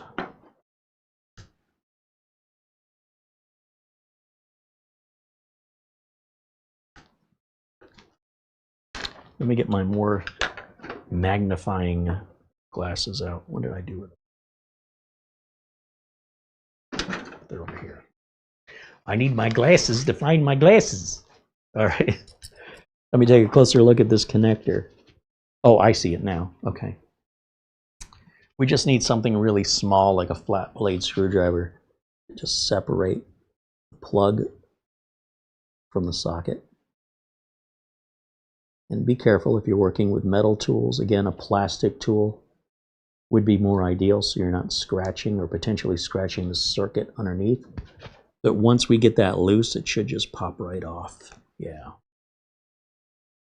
And so, let me bring this up to the camera and I'll show you how we identify this battery. Again, You shouldn't need to use any force. If you feel like something's being held in, just take a step back, reduce the amount of pressure you're putting on it, and try it taking it from a different angle or pushing instead of pulling. It's usually something very simple. Now underneath the battery, you can see we've got the trackpad under here and you know, some ribbon cables to the main board. This is basically the computer, this half of it. And this half is more or less the human interface device, the keyboard, the mouse, the power button, the LEDs. So really the whole computer is just this part right here. It blows your mind when you really see what's behind the curtain. Now let me bring this up and we'll identify this battery together. Even though you have a Dell XPS 3570, you may have a different kind of battery. And what will happen with these lithium-ion batteries is they can swell up over time. And I do feel, I mean, this one's not too bad, but I do feel this particular one, there's 4 of them. 1, 2, 3, 4. 4 cells in here. And the model on a Dell, you're going to find it right here on a Dell computer where it says type. That really needs to say model. So that's a DXGH8. And if you Google DXGH8, you can find batteries available for sale and you know, compare prices, but also compare who's making it. Is it somebody you've ever heard of before? Is it likely going to be a liability, or is it an equivalent replacement part? You can also look for any bulging or inflation on the batteries where they bubble up. There's no repairing them, but that definitely reassures you if you wondered, is my battery bad? Definitely. And then we've got a box over here from Dell, and let me just open this up. And inside of the box is our new battery here. That over there. Perfect. Hopefully, this is a genuine Dell battery. It shipped from Dell, and it matches our part number. Normally, I would want to take a battery, not necessarily out, but at least get access to this information so I know I'm ordering the right battery the first time. Because it's a lot of work to open those things up and then, you know, realize you've got the wrong battery, have to go through a repair process or send a return process. So let me just check here. This says DXGH8. DXGH8. This is a good thing, since the way that I ordered this battery was I went to Dell's support. I typed in the service tag number of the laptop and asked it for parts. So that's a lot easier than just using a Google search, but you can use a Google search as well. And Dell should be one of the options that appears.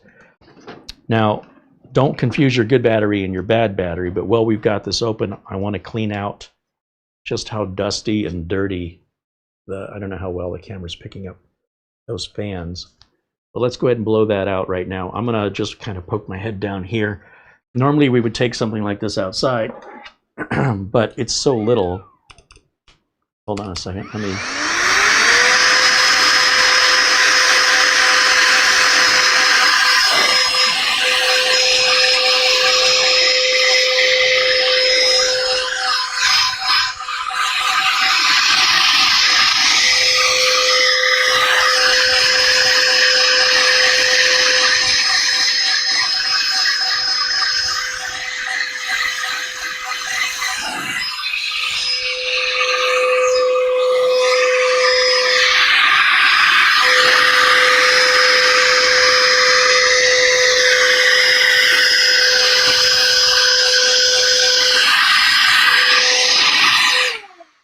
I really like these air dusters. I got this on Amazon a couple of years ago. It's got a really nice battery life, lithium-ion battery, USB, chargeable, and it's got that carbon brush so I can not worry about touching the components with an anti-electrostatic discharge.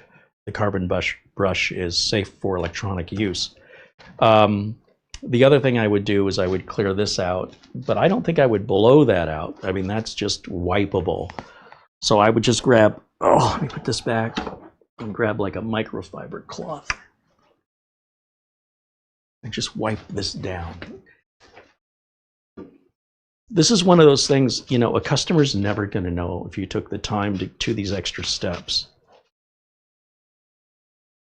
And, you know, there's a lot of trust anytime you're having something repaired, especially if it's like the human body and your repairman is a doctor or a surgeon and you're unconscious during the procedure. You've got to assume and hope that they're doing everything, not just the bare minimum, but they're doing everything. And that, you know, you don't have to go back for another surgery anytime soon because they left some tools in there they forgot to take out. Or the same with a mechanic. We've certainly seen mechanics leave tools in cars, or they just do the bare minimum, and while they were in there, they should have said, hey, you know, you've got a timing belt that should be replaced. Well, we've got the whole front of the engine off. Maybe we should do that now because you're just going to be doing it in the next couple of months anyway. And if you don't do it, you might blow your engine up. You know, it'd be nice to give the customer that option if it's something more involved that you're going to have to charge them for, but give them the opportunity to make that decision rather than just, nope, they paid me to do this, that's all I'm doing, get it in, get it out, go on to the next one. And then the customer doesn't know any better, right? In most cases, they weren't there to watch you do it, and you never afforded them an opportunity to make a decision. So when it comes to things like cleaning, a lot of people assume that that's going to be included, but you'd be surprised. A lot of people can't be bothered. They're there to earn as much money as quickly as possible and get out of there. And sometimes in cleaning, you could damage something. If you'd have just left it dirty, you would have never broke it. And then the customer's upset that you were doing work you weren't paid to do that caused a problem that shouldn't have happened. And your boss isn't going to be too happy with you either. But something simple like this, obviously, we don't have to worry about any damage. And then I'll just make sure these vents are clear.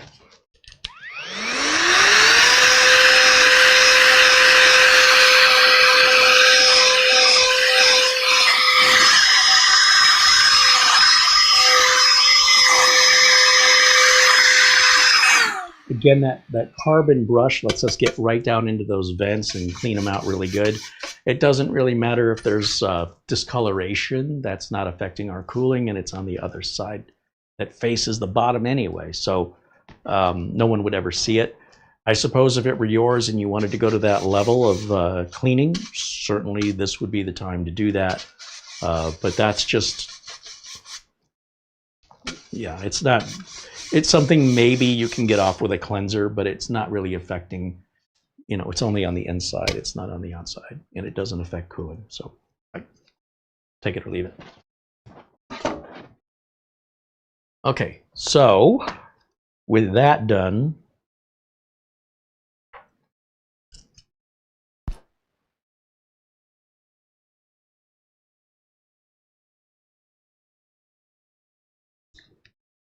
wow, this battery got dusty. I wonder, my brand new battery got dusty. I just blew dust all over it. Another reason, just take it outside. We should be able to put the battery in first and then the connector, I think.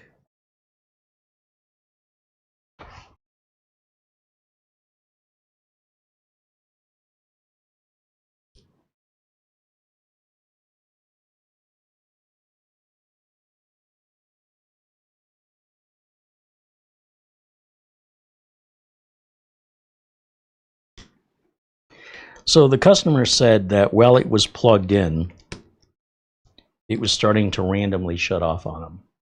And that to me would not be a battery problem. But he did say that the problem started recently, that the battery life was getting to a point where he started to plug it in more, that he was already convinced the battery was diminished to a point where he wasn't even trying to run it on battery anymore.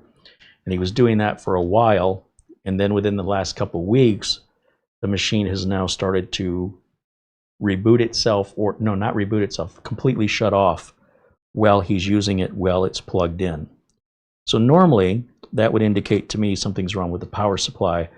But depending on how Dell has integrated the battery into the circuitry, and if in fact the battery has failed internally, could be causing a short circuit in the battery. Until you take the battery out of the circuit, it's entirely possible that the gentleman is absolutely correct in his diagnosis. But what I told him is I said, look, you know, this is your diagnosis and not mine. I've never even seen your laptop. And this is a gentleman I've worked for before, but I think the last time I saw him was prior to the pandemic. So we haven't seen each other in a long time. And this laptop is never, like, I didn't even know he owned this laptop, quite frankly. I never worked on it. And he's clearly had it, you know, while I was working for him or doing work for him on other machines. So what I told him is I said, look, I'm sure it needs a battery regardless, based on its age, and if it's the original battery, I guarantee it needs to be replaced. I said, but that may not solve this problem, and I don't want you to be upset at me if, you know, we get this replaced and it still turning off randomly, because that's not typically caused by a battery. And he said, I completely understand that. And he says, I know it's the battery. And if I'm wrong, that's on me. It's not on you. I said, okay, well, nonetheless, the battery is due for replacement regardless. Now, before we put the bottom back on it, what I can do is power it up and see. Look at all the dust I got all over the screen. We can see if it'll power on and stay on. The problem is the power off is very intermittent. And what you should do when you first replace any battery that's rechargeable is charge that battery up 100%. So I'm going to grab his power supply here. And it's a little teeny tiny power supply that came with this laptop. I don't know how well you can see it. It's this little tiny box. And then it's got just a USB-C on it, which is pretty impressive for whatever year this came out. It's got a little LED on the end that shows you the power is flowing through this. And then I will plug it in here, and we should get some kind of a charge light on these Dells. Yeah, right up there in the front. You'll see that light comes on, and when the light is on, it means the battery is charging. Let's let that sit for a minute, and I don't know how much of a charge Dell sent it to us with, but before I power it up, let me just, at the very least, let it get a little bit of a charge. And then we can power it on and test it, but I'll keep it plugged in after I shut it off. I'm going to keep it plugged in until that light goes out. And one of the things I want to look for is to make sure those two fans under here are spinning when I turn this machine on. Because when I was blowing them with the air gun, they did not spin at all. And that might be normal, or they might be having some resistance in spinning. And, you know, maybe he's having an overheating situation that he's relating to the battery. And that would also result in the machine shutting off. So I just don't know yet. And if I turn this on without the battery getting at least a decent charge on it, we could just be right back in the same situation. So I want to avoid that as well. In the meantime, while we let this sit for just a minute before we progress, I suppose I can put these tools back. Where did I put it over here? And of course, if you have any questions for me, since I've had my head down here working, I haven't been watching the chat room. Feel free to, you know, if there's something you've asked that I've missed, please do ask it again, because I've not been watching. I'm going to put these spudgers back. There's one. Now I have marked this one up a little bit in getting the back off. That's normal, but it's still good. Eventually, these are intended to just, you know, wear down to a point where they're no longer have a fine edge to them, at which point they're kind of useless. You throw them out, you buy replacements. They're very inexpensive.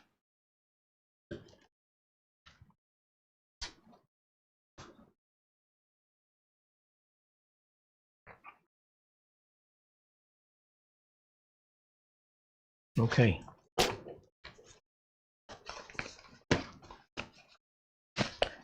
I shouldn't need this kit anymore, so I can put it all back here. It's getting it apart that's the hard part. Putting it back together should be super easy. Mike Ely with a $10 super chat. Right on. Thank you, Mike.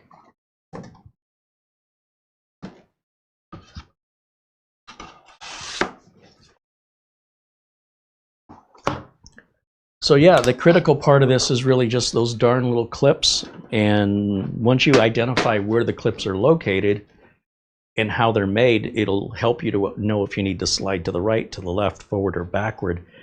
Or if in fact the actual frame, which I think in this case the actual frame needed to be pulled back, because I don't see any way you could push those clips back. They weren't designed like the traditional way I'm accustomed to seeing clips holding the panels on, in the sense that these clips were so firm and inflexible that likely the frame itself is probably what needed to be bent back. When I say the frame, I'm referring to the plastic along the edges that of the case that surround the board. Likely that plastic is more flexible. The problem is, you know, the clips along the edges, they're very shallow and these very easily popped off. The three clips that were the biggest problem are this one here in the middle that's going to go right through the center of the battery, which is something I've never seen before. And then the two clips here beside each hinge are also inflexible. They're almost like metal. So trying to bend this away, it was completely unforgivable. What I should have been doing was bending the plastic away. And it's this kind of information that I think it would be my biggest complaint with most teardown videos. As they edit them, this kind of detail is something that everybody is likely going to encounter that will say, wait a minute, that's not the way why did this person not have this struggle, and why wasn't this exposed or explained to me? Now, in all fairness, I was skipping through those videos, and it's quite possible it was discussed, but if they discussed it, it went by too quickly. Like, they should have spent more time going, never mind where the screws are. You've got to know where the hidden clips are. And once you know where they are, then some advice on pulling forward or backward or whatever trick it is to unclip without breaking any plastic or cracking it, in my case. And again, the older the laptop is, the more likely it's going to be more brittle.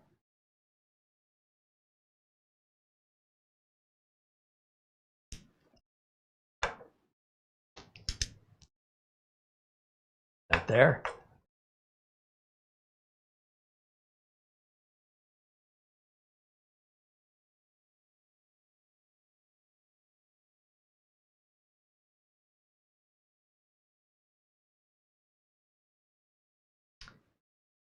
Maca Cameron says the battery job seems to be going faster than the Alienware.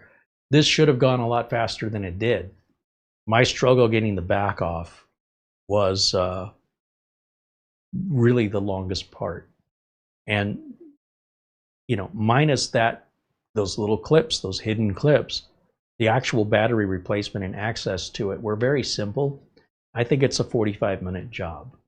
And now that I've done it once and I know where those clips are, if I have to do it again, well, it's still fresh on my mind, it'll go a lot quicker because I'll be a lot more confident that I'm not missing any screws. The last thing you want to do is force the back or the lid off while a screw is hidden, and you will have broken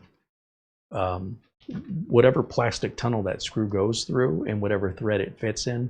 They're tiny little screws. It doesn't take a lot of force to snap them in half. And that is a far more complicated fix where you basically have to switch out the entire plastic that everything sits in. So everything has to come out and get moved over. And when you're talking about that much time and effort, plus the location of that kind of a part, you might as well just replace the machine. When a customer's hiring you to do the job, you're taking that liability on. If you break it, you bought it. And if you're not willing to do that, then you should politely tell your customer, you know, that's not a job you're comfortable doing. Because I've worked on several Dell XPSs, I've owned a few myself, I've upgraded them. There doesn't seem to be anything upgradable here other than SSD. I don't know where the RAM is on this, but I was very comfortable, you know, when the customer called me and said, would you do this? I'm like, oh yeah, I mean, I'm doing an Alienware, it can't be any worse than that. It was a little nerve-wracking though. Yeah, there's an SSD here, but I'm gonna guess that the RAM is soldered in. Because this laptop is so thin, there's no way you can make a laptop this thin and have socketable memory. Because a socketable memory is going to add a few millimeters to the thickness. Same with a mechanical drive. So what I want to do is just fire this up. I think it's sat long enough. We still have a charge light here. And let's turn it on. Where's the power button? You know I'm in trouble if I can't find a power button. It's here somewhere. There it is. So we'll fire this up. I want to see these fans turn. Both of these. We are getting the Dell logo. And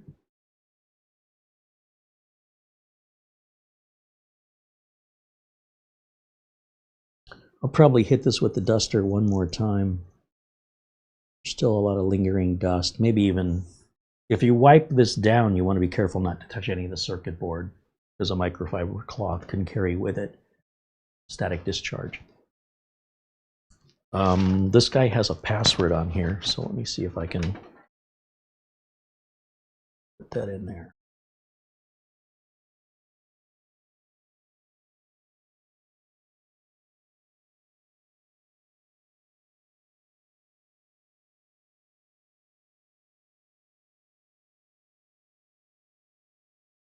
Yep, desktop is coming up, but I have no motion here. So either it's just not warm enough yet for these to kick on, or maybe the reason it's shutting down is overheating. So one of the best ways to check this would be to run something very resource intensive like Cinebench or the benchmark test on CPU-Z if you want something quick and dirty. For that I need my flash drive, and does this have a Type A? One of the reasons I stopped buying Dell XPS machines is they are Type-C USB only. There's no more Type A ports unless you break out with a dongle, which is just, so I got to plug a dongle into the laptop. This is just stupid, and it's why I stopped buying them. But I'm surprised this model, because I thought they did that like 2 years after this one was bought. But, oh, there they go. They're spinning now. Oh, and there's some heat coming out too. Okay, good. They're just completely silent. You don't hear them. I still want to test the monitor the heat, but in order for me to do that, I'll need to get a dongle or put it on my network and pull the utilities off my NAS, or just re-download those free utilities online, whichever is the least resistant. But before I put the back on it, you know, I want to make sure everything's functional. I don't want to test the heat with the back off of it. I will put the back on, but I won't put the screws in it, just in case there's an issue with heat. But assuming everything's passing like a Cinebench test or, you know, reasonably so, then I can put the screws back in it. I'll just let the machine charge up the battery, and it'll go back to the customer. And we'll leave it on a little while to see if it just randomly shuts off in the meantime. Because for me, having a machine, as I've already said, having it power off because the battery has failed, not a very common resolution to that problem. Usually that's something else, but like I said, it's very possible the customer is dead on accurate, and even if the customer isn't, the battery still needed replacement anyway. All right, let me look here in the chat and we'll wrap it up for today. We're just a little over 2 hours. You know, I do try and pace myself, and I'm getting pretty good at that. I think that if we didn't have the unexpected struggle of those clips, I probably would be right on time. But let's take a look here. Mark Leibowitz said, the worst in my experience is breaking the plastic molds that hold the screw anchors in place. I've heard of some people fixing those with epoxy, but in my experience, nothing works long term. Yeah, I agree. The epoxy is a quick solution that often doesn't hold up over time.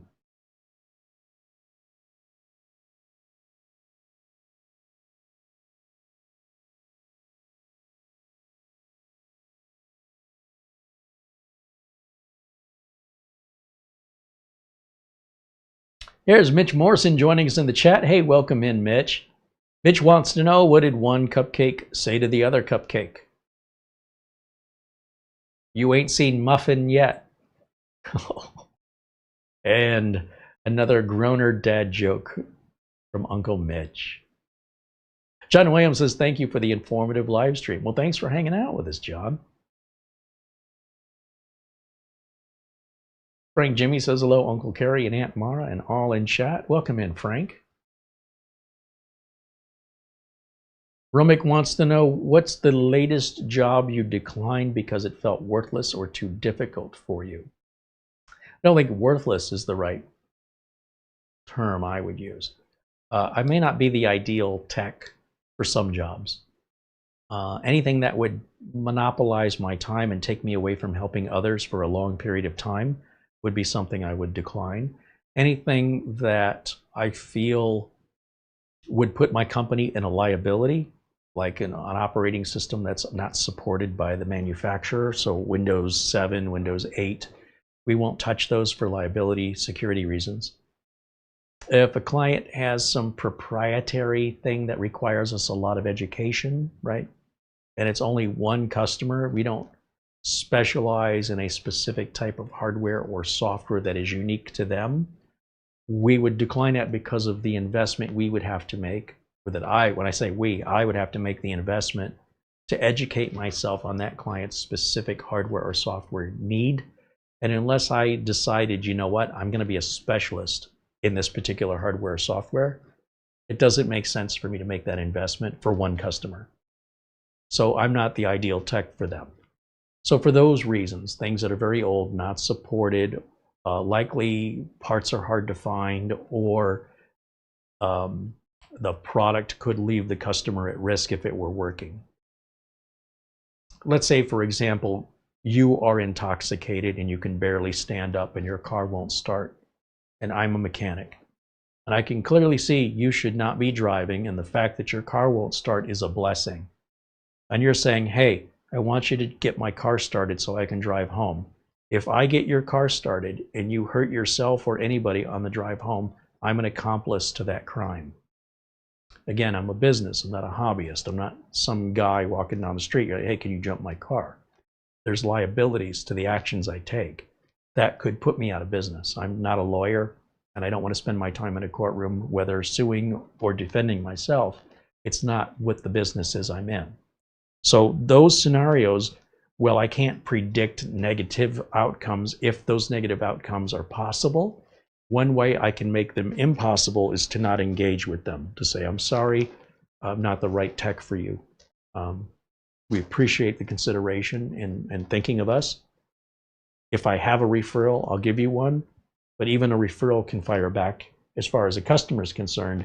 If the referral that I refer them to screws it up or overcharges them or whatever, they're going to blame me. So the safe bet is to say, I don't know. That is the caution that is necessary in America. Unfortunately, the genuine nature of wanting to help people can often be construed into, you knew this all along, and you and this other person you referred have some kind of a little deal going on in the back where you're getting a chunk of the change. They just make it up. So then the only safe thing for you, unless it's a client you're really familiar with and you know they're not going to do that, right? And I have clients that have been with me more than 10 years. I have no issues with referrals with them because I know they're not going to pull that stunt on me. But other clients who don't know you so well, they will be as much of a scammer as any other scammer. And so while they're thinking you might be a scammer, you have to consider they might be a scammer. And I have to reduce the statistical likelihood of becoming a victim to a customer who is either looking for blame or is litigious in nature or is of themselves malicious and are looking to try and steal. And so for those reasons, there are policies and procedures and requirements that are there to protect myself. Because remember, if I go out of business because, oh, it's money, let me go get that money, and then that results in me being unavailable to my other clients indefinitely because my shop is closed down, how do you think my other clients are going to feel about that, right? That guy that we trusted, that we've been using for years, had to shut his business down, or she had to shut her business down, as the case may be, even though neither of those two parties did anything wrong. It was a third party that, set the building on fire, if you will. So my concern isn't about chasing after the money. I have to have money to pay bills like anybody else, but I'm not chasing after it. And if a client presents me with a job and I feel like there's a chance, pretty good chance, that I cannot make that customer happy, I will say thank you, but no thank you. I don't want to be, I would rather have a happy customer and earn a little bit of a profit than earn a lot of profit or any profit with any upset customer, because whatever profit I made is not worth it. And I'm sure that's what's preventing me from being a millionaire, because I think most businesses are just going to take the money, and to be damned with the consequences. That's your problem. Sue us if you don't like it. I'm not big enough to have that attitude. So far this hasn't shut off. We're on a good start. So I can't tell you specifically anything, you know, that I've declined, but that's generally the gist of the red flags that I see for me in the business I offer, but for somebody else, maybe a great opportunity. There's Patrick Manny joining us in the chat room. Welcome in, Patrick. He reminds us it's good old Update Tuesday. Oh yeah, is it the second Tuesday of the month? I guess the month started on a Wednesday, didn't it?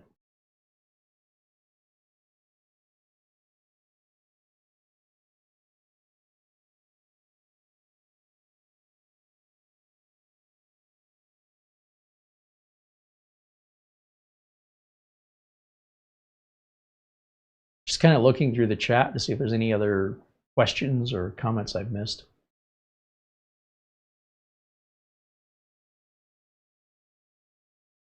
Paul Howe joins us.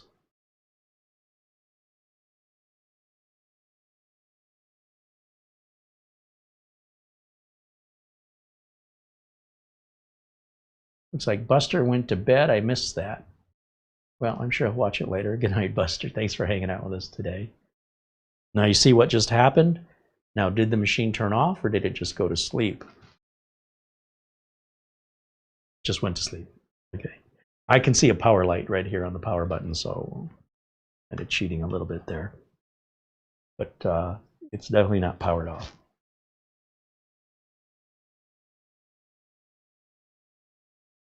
Frank M says my XPS shows battery level. We can usually pull the battery level right up here in Windows, now that you mention it. These are definitely not the right glasses I should be using. I see he's got McAfee on here. We'll take that off. He's got NordVPN on there. I don't know why he's got it. It's saying Windows 11 23H2 is ready for your PC, so he's still running Windows 10 on this. He has made it very clear he has no interest at this time for Windows 11. And where's my battery?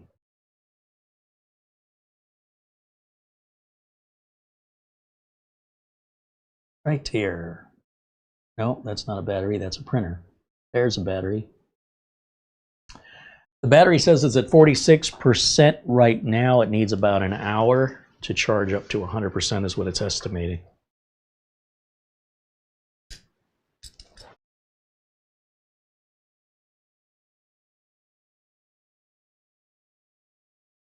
Get remote support. That's the instant. Oh, is that a touchscreen? That is a touchscreen. That is the instant house call. I must have remoted in at some point to look at this. Obviously, that's not something I can diagnose remotely. Oh, I know why I logged in remotely, to help him order the right battery. I wanted to make sure that if we're waiting 10 days for the battery, I wanted to assist him in ensuring the correct battery was ordered.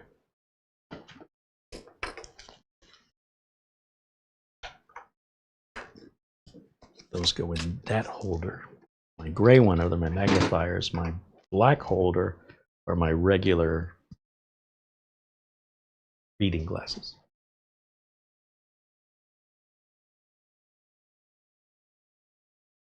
And Nick mentions in the BIOS you can often see battery status. Yeah, but I don't want to go into the BIOS because what I'm trying to establish right now is replicating the machine randomly shutting down. Whether or not that battery replacement has repaired it, that's why I don't want to put the back on yet. Once I feel confident about that, then I can put the back on and run a heat test, make sure everything's good. If it is, then the screws go back in. I call the client. There's going to be some cleanup here with regards to removing temp files. We'll get all the Windows 10 updates, but we're going to leave Windows 11 off.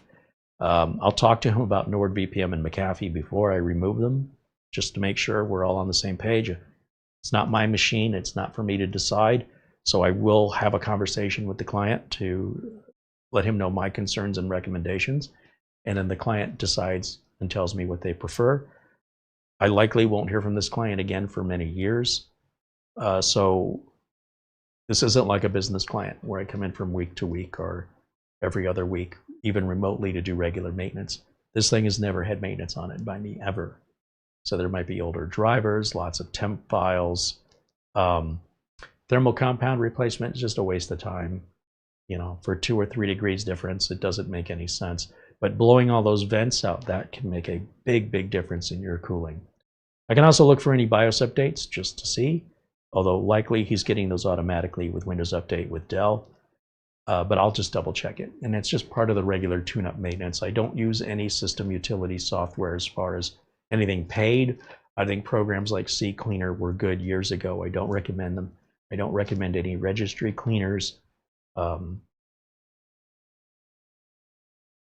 They don't really benefit, and there's a chance they can cause a system failure. So unless you're fixing something and you have a reason to run it, I wouldn't run it just to tune it up. That's likely going to need a repair if you do that. Instead, a tune-up is just really a cleanup. It's regular maintenance that most people never perform on their machines. And that means a full scan with an antivirus I trust. It also means making sure we have updated drivers, making sure there's no errors in the device manager. As I mentioned, temp files get erased. I might put on the PC Manager from Microsoft. It's a free utility that is basically a CCleaner replacement that doesn't do any registry cleaning because, well, quite frankly, this isn't 2003 anymore. And you'll keep hearing me say that over and over. This older behavior doesn't apply to modern technology. Well, it was proper and recommended behavior over 20 years ago. CCleaner has a business to run. Whether or not their product is actually worth paying for today like it was 20 years ago, to me, I understand you don't want to close up your business because your product isn't as necessary or even at all necessary, but you're not going to tell your customers that, now are you? So for me personally, I would avoid any third-party utilities that cost money for system maintenance. They're almost always going to result in no actual performance benefit and can cause a system needing repair. So you decide on your own, but if you were my client, this is what I would advise you. Dazzle says using that blower right next to the microphone is bloody loud. Yeah, I imagine it probably is a little bit loud, but again, we do try to keep things real, and it is loud in real life. I mean, if this is the kind of work you want to do, prepare accordingly. It's not intended to hurt your eardrums or anything, but you can just imagine, when I used the leaf blower, how much louder that was compared to just that little handheld blower. It's a lot quieter than they used to be, I'll tell you that.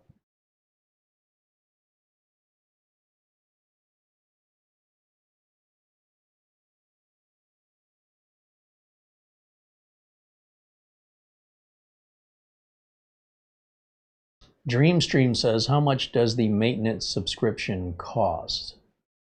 Well, if you're a client of mine, depending on what kind of machines you have, how many machines you have, and what sort of maintenance contract you're looking for, there's no one-size-fits-all answer to that because every business is different, whether you're an accountant or you're a lawyer, a dentist, or a real estate agent working out of a home office. Some clients need more maintenance than others, depending on the scale of the job and the number of employees. So there's no one set amount. You also have to consider that, what somebody like me charges versus what somebody else charges depends on what your cost of living is. So if I was in New York City or San Francisco, if I earned $100,000 a year, I'd be living in poverty. But if I lived other places earning $100,000 a year, I'd have a really good life. So all I'm trying to do is give my customers the best value for the kind of service they want. So for example, backups. If a customer wants daily backups, we can give them daily backups, but they're going to pay me daily for it. And if they're adding gigs and gigs of data every day, those backups take a lot of time, and that's going to also equate to more money. If the customer doesn't want to do backups as often, and they're willing to accept that you could lose, at worst, however period of time you want to wait between backups, you want to do it every 2 weeks, then you could lose up to 14 days of data in a worst case scenario, but it's going to save you X amount of dollars versus how many dollars would it cost you to pay your employees to replace that work. And that's a worst case. And it's for each individual owner to decide, and then we negotiate that based on the term of the contract. Are you going to go 3 months? Are you going to go 12 months? The longer you're going to be committed, the lower the price is going to be, just like if you shop at a place like Costco and you're buying in bulk, the items for each item is reduced because you're buying a lot of it. So all these variables mean that there's no real way to answer your question, because it would be different for what your needs are and what your budget is, and you know, how much equipment you've got, how old it is, et cetera, et cetera.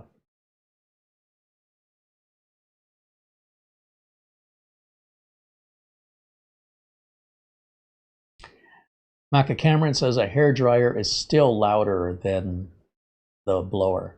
You have a fair point there, right? Because a hair dryer, you're putting that right by your ear, whereas this was, at least, I guess it was a little closer to the microphone than it was to my ears, so probably closer to your ears than mine. But that's a fair point. Yeah, I don't know. I guess it depends on the hair dryer, but on high, they're probably very much the same. I don't know that a hair dryer, if it's louder, is that much louder, but could be. Good point.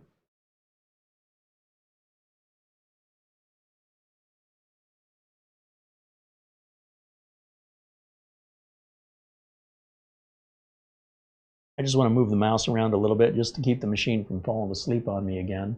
And I'm just looking for any final questions or comments, and we'll wrap it up for today, as we're about a half an hour over time now. Again, I'm going to blame my difficulty getting that back off. I thought that back didn't have any clips on it, based on the videos I saw, and that's how misleading an edited video can be. Even I fall victim to it. It sure as heck looked to me like they just pulled from the back. If you do it the way they did it, you're going to break the back of the frame. Guarantee it, because I cracked it. I didn't break it, but I cracked it.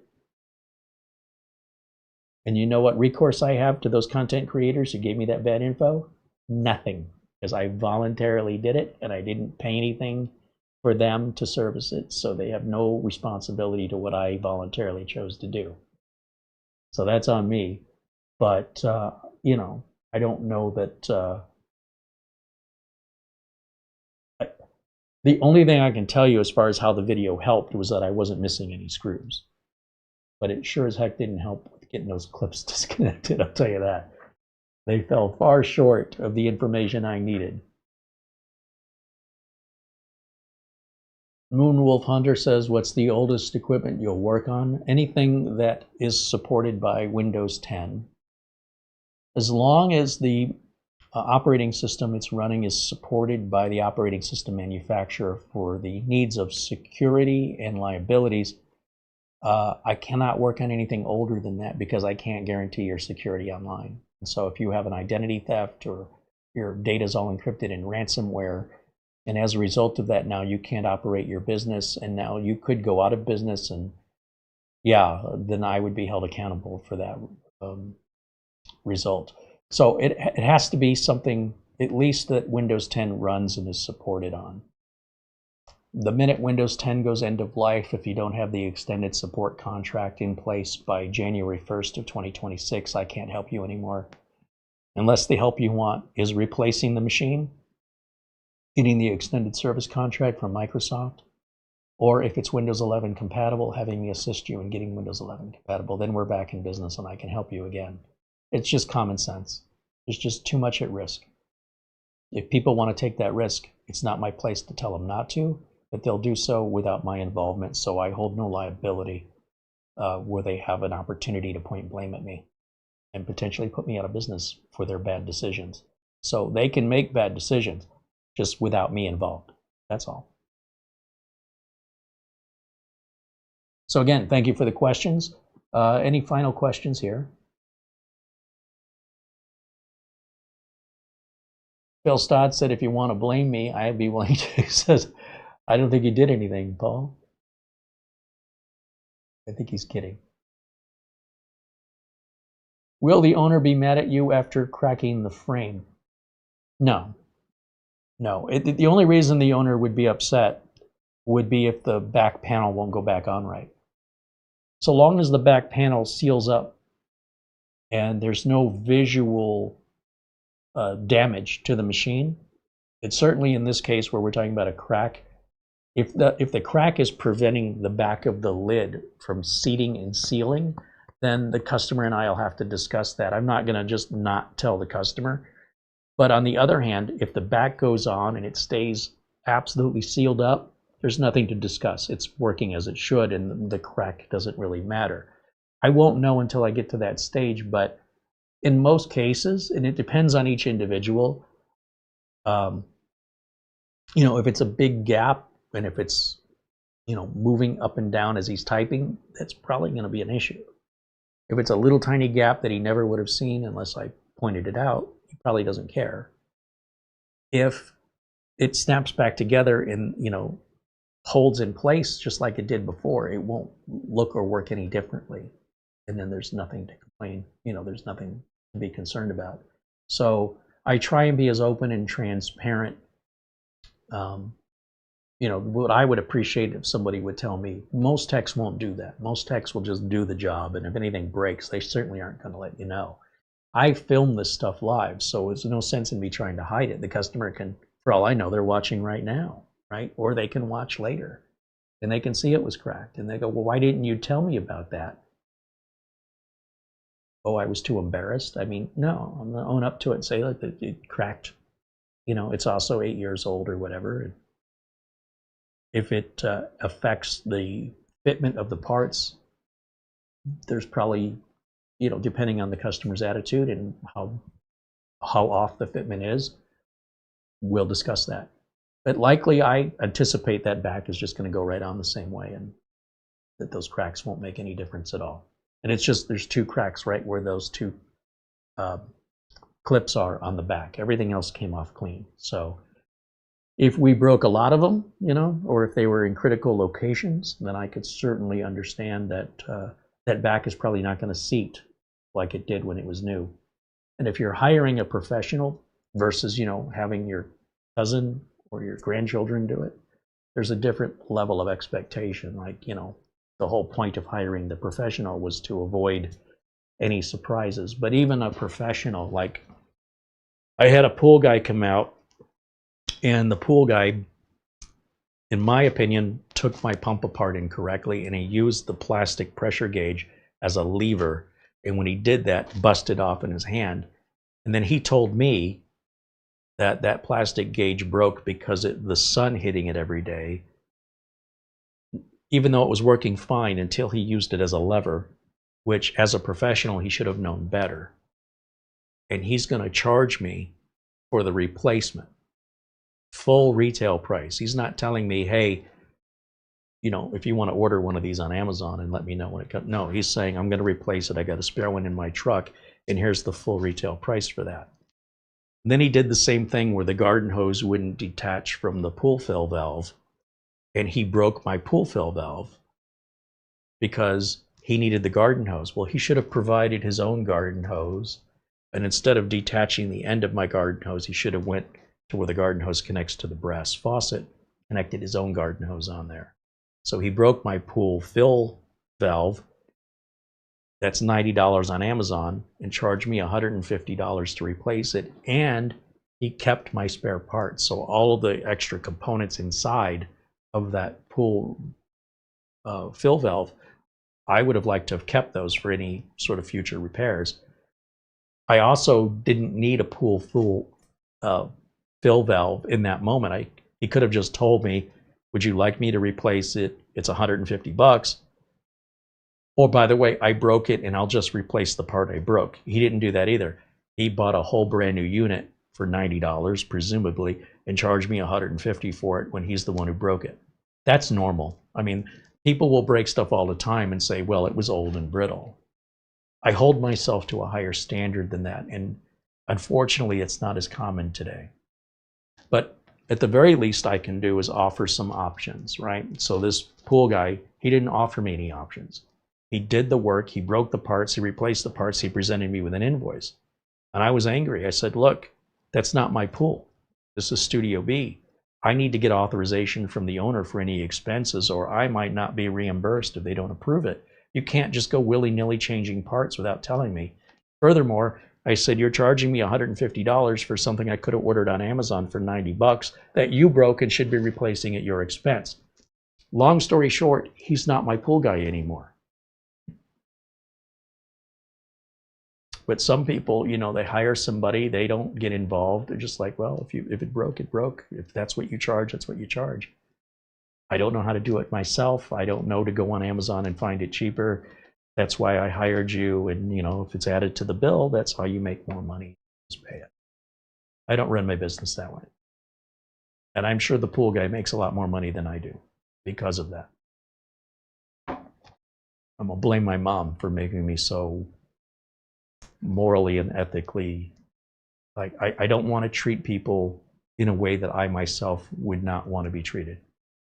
I want somebody to be upfront and honest with me so we can conduct business, right? There should be something in it for me and something in it for them. I shouldn't be trying to pull one over on them. They shouldn't be trying to pull one over on me.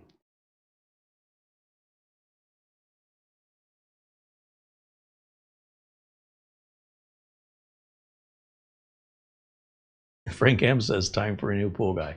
Solved. Our pool guy's great now. And half the price. He's better, he's more professional, literally half the price.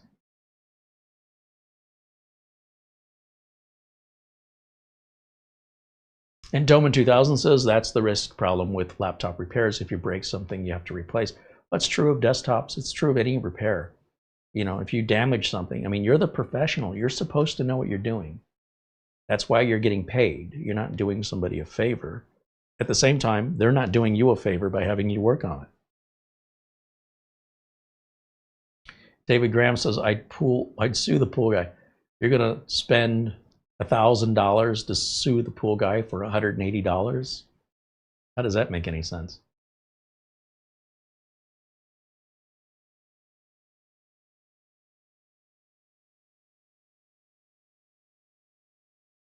Timothy says, if a lot of new laptops come with a McAfee subscription, do you recommend activating it for the limited time for free the subscription is given?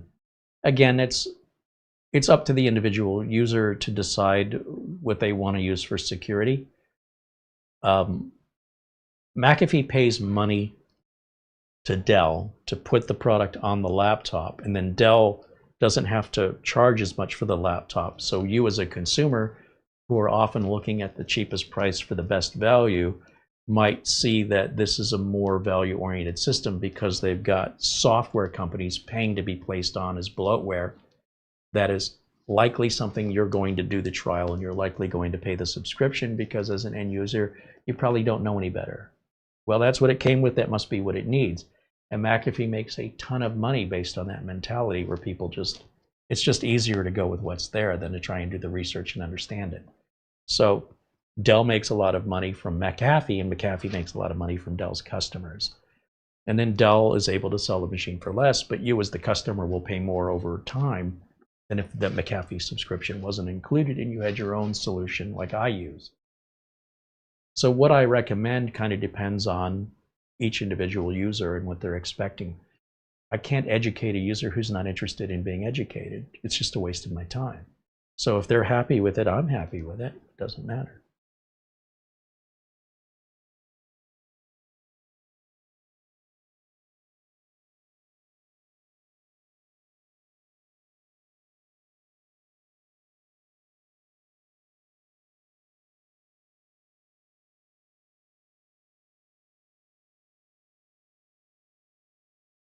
Wild Soul wants to know if the live stream will be available right after it ends, or will it take a while? You should be able to rewind this video right now, can't you? Isn't there a little progress bar? You can't rewind that right now? Don't we have DVR mode on? I think we do. You don't have to wait for the stream to end. You can go back right now.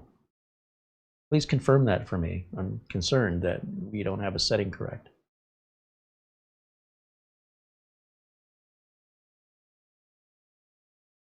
All right, let's see if there's any other questions.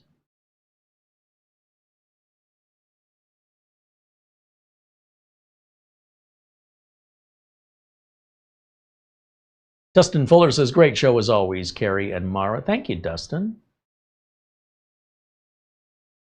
Mitch says, Phil, I really like living in Phoenix. Ask Mitch if he likes living in Phoenix in July or August. Come on now.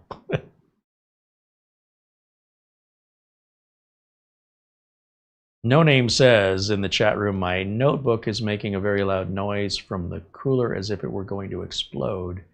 It appeared out of nowhere while I was playing. What could it be? Normally there's some blockage in the fan or the heatsink that's causing that. And what I would do is I would look for a disassembly video on YouTube to figure out if it's something you can or feel capable of removing the back cover. The fans are usually right there. And get an air duster like what I showed, and maybe even a pair of tweezers, and look for any lint or hair that's around the fan or the heatsink and get all that blown out and removed. And likely that solves the problem. Other than that, you could take it to a professional. If it's under warranty, you could contact the manufacturer. A lot of different options there.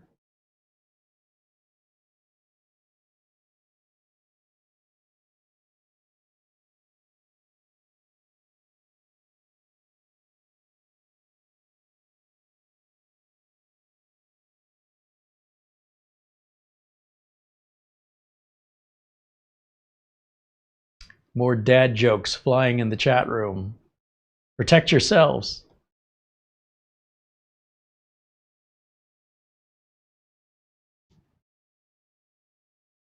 Vassos wants to know what I think of Asus Tough laptops. I've never used one, so I don't know. Asus laptops are just nowhere near as common as Dell and HP or Lenovo. So I will see those laptops more frequently because there's just more of them out there. When it comes to anybody else other than those three, I really don't know.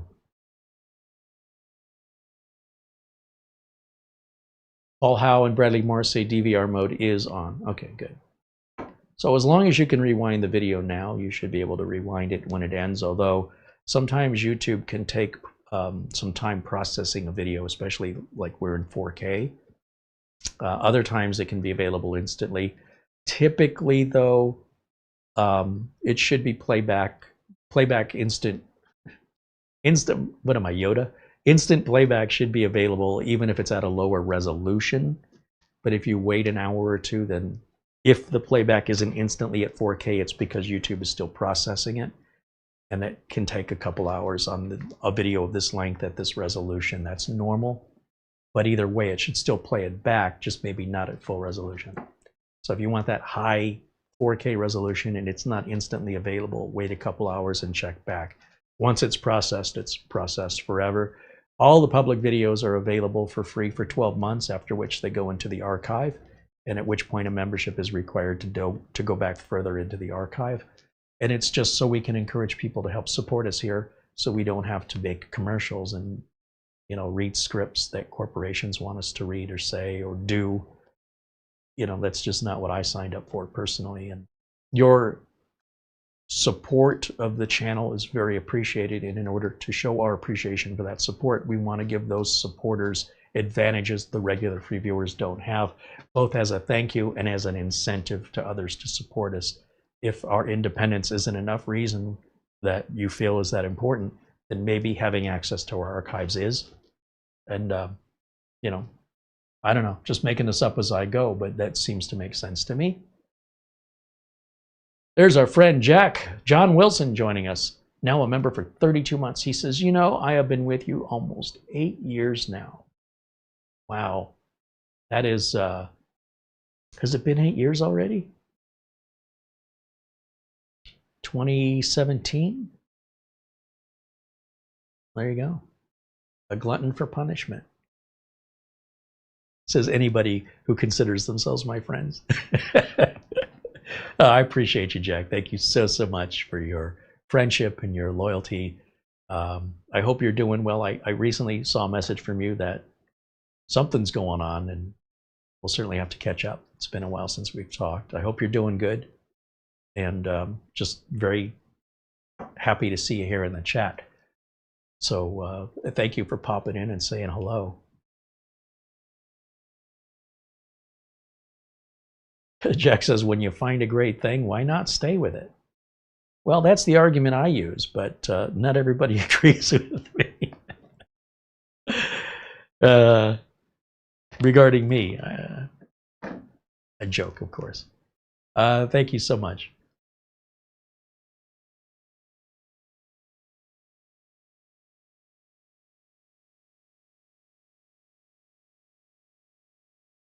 Romex says nothing usually happens during warranty time. Yeah, Murphy's Law, isn't it?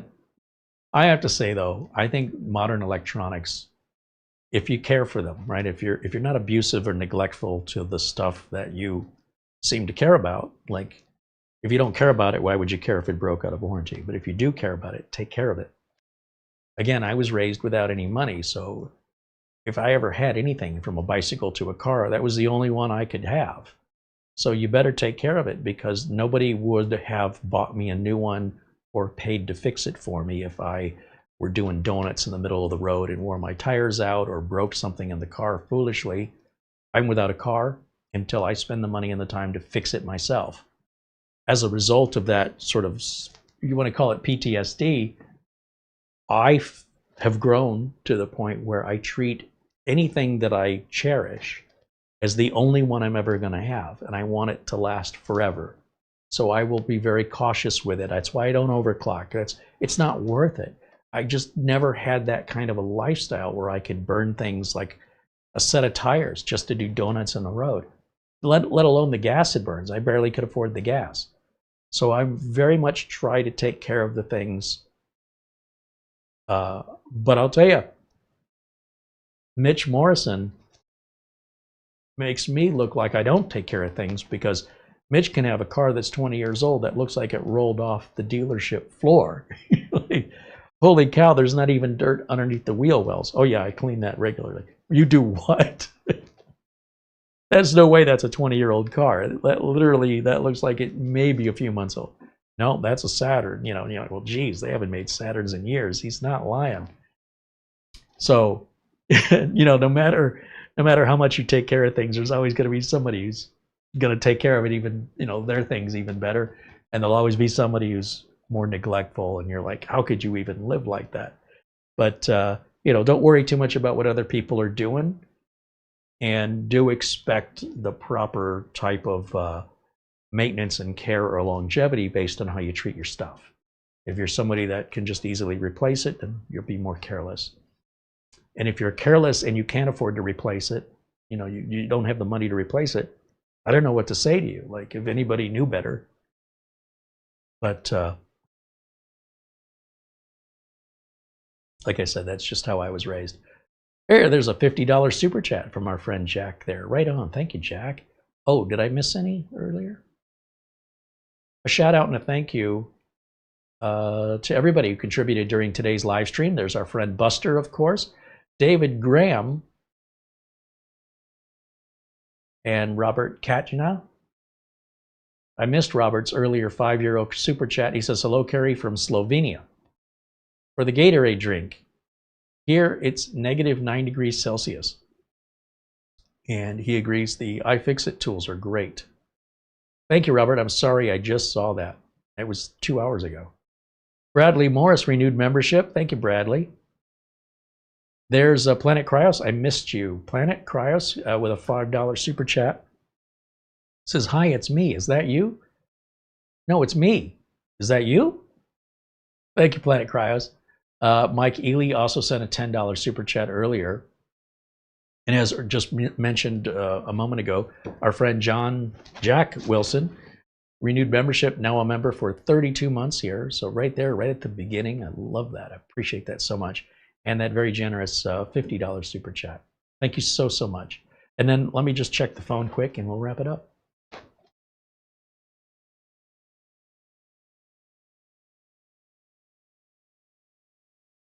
Where's my glasses? Boy, I'll tell you what. Saw the eye doctor the other day and my eyes have gotten a little worse. And I said, you know, is this something I should be worried about? And she said, actually, this is exactly where I would expect a man at your age to be with regards to the degradation of your eyes. It's perfectly normal. And I said, well, then you should have just sent a pair with the new prescription on my birthday and saved us both some time. Because if that's normal and expected, why am I here? You should have just said, here's your subscription for your glasses. A subscription for your prescription that, according to how you age, is going to get worse, and you should be at like a +2. Where am I? You're at a +2. Okay, well, there you go. What was I before? You're at a +1.5. And what was I before that? A +125. Yeah, well, the older I'm getting, the worse it's getting. And she says, that's perfectly normal and expected. John Mosley sent a $20 PayPal for the fix regarding Windows 11 not being able to find the shared folders, and he wanted to send that as a thank you. That's on the Quick Tips channel, and probably won't hear this, but for John, thank you for the tip. Appreciate that. Our friend Bill Bauer also sent an Amazon gift card. I want to shout out a thank you to Bill Bauer for that. That was sent earlier today. And of course, you know, Buster, Frankie B, Oystein, Paul Gray, Mark Gaines. Who am I leaving out? There's Phil Stodd and darn it, I hate when I do this. Of course, our friend John, Jack Wilson. They're very generous contributors here. And, you know, on top of all of our members, you guys are what make this channel happen. And I can't thank you enough for your support, but also for your kindness and your friendship, which can't be bought, as far as I'm concerned. You know, if it can be bought, it's not real. And you know me, I like things that are real. So I appreciate that. And each and every one of you, thank you so much for hanging out with me today. Of course, Tamara, working tirelessly in the background with the thumbnails that she creates, like for today's video. We picked this laptop up yesterday. She had the thumbnail made last night so we could go live today. There's a lot of prep work in this, and well, if you had an idea of just how much work that goes on behind the scenes, you'd understand why I'm so appreciative of the fact that I don't have to do that anymore. And weirdly, she seems to enjoy it, so we're both happy.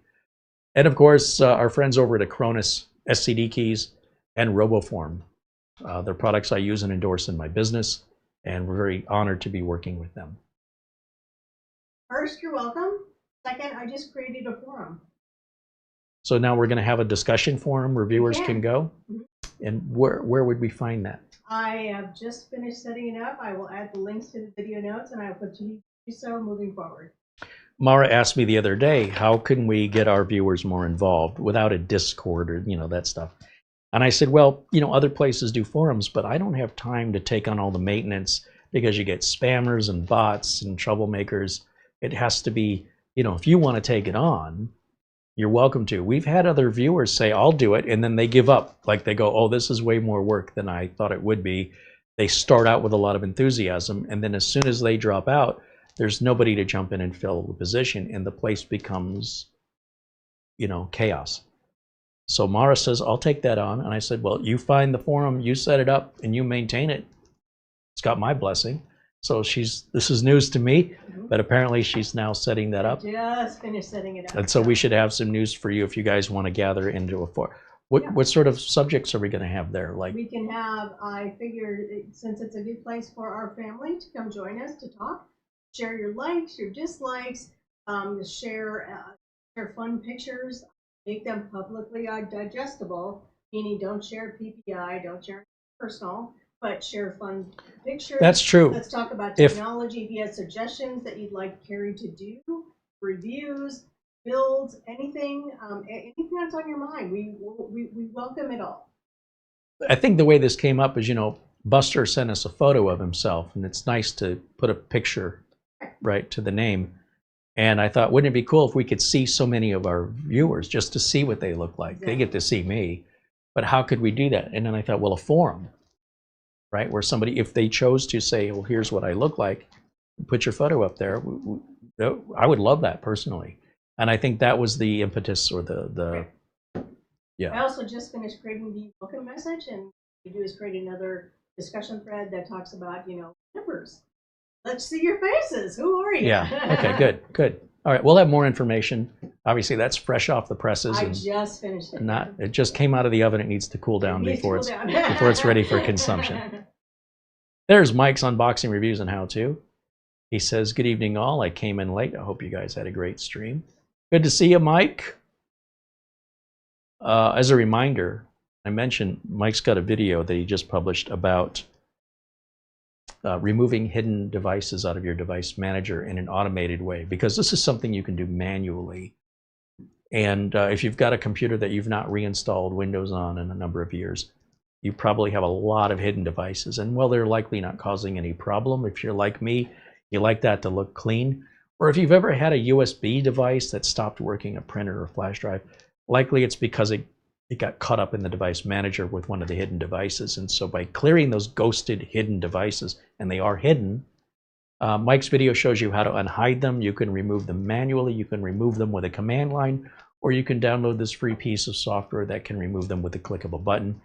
Of course, you should always have a backup, but we'll make sure we add another link to that video, because I think it's an excellent video. It's well explained, and it's not trying to get any money from you or anything. It's just there.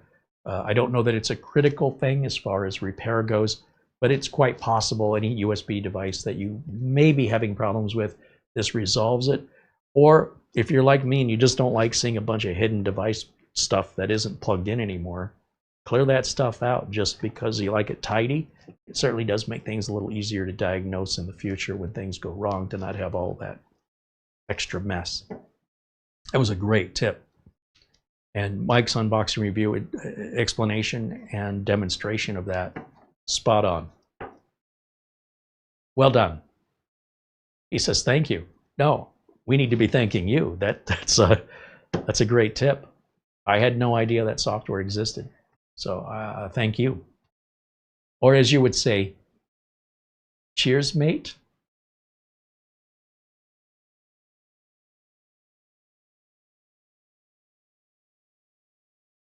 Cheers, mate, isn't it? I am very amused by British dialogue. They have the best accents in the world. I love it. David Graham said, I had no idea that Windows hides device. Oh, yeah. Yeah, they watch Mike's video. He explains it. All right, guys, thank you so much for tuning in. That's going to wrap it up for us for today. And like I said, I'm going to let this battery charge up. It's definitely not shut off the whole time. So I think the customer's diagnosis appears to be spot on. And then, like I said, my plan is I'll put the back on it. If the back seals up fine, there's no issue. And I suspect it's going to seal up fine. If any part of the back doesn't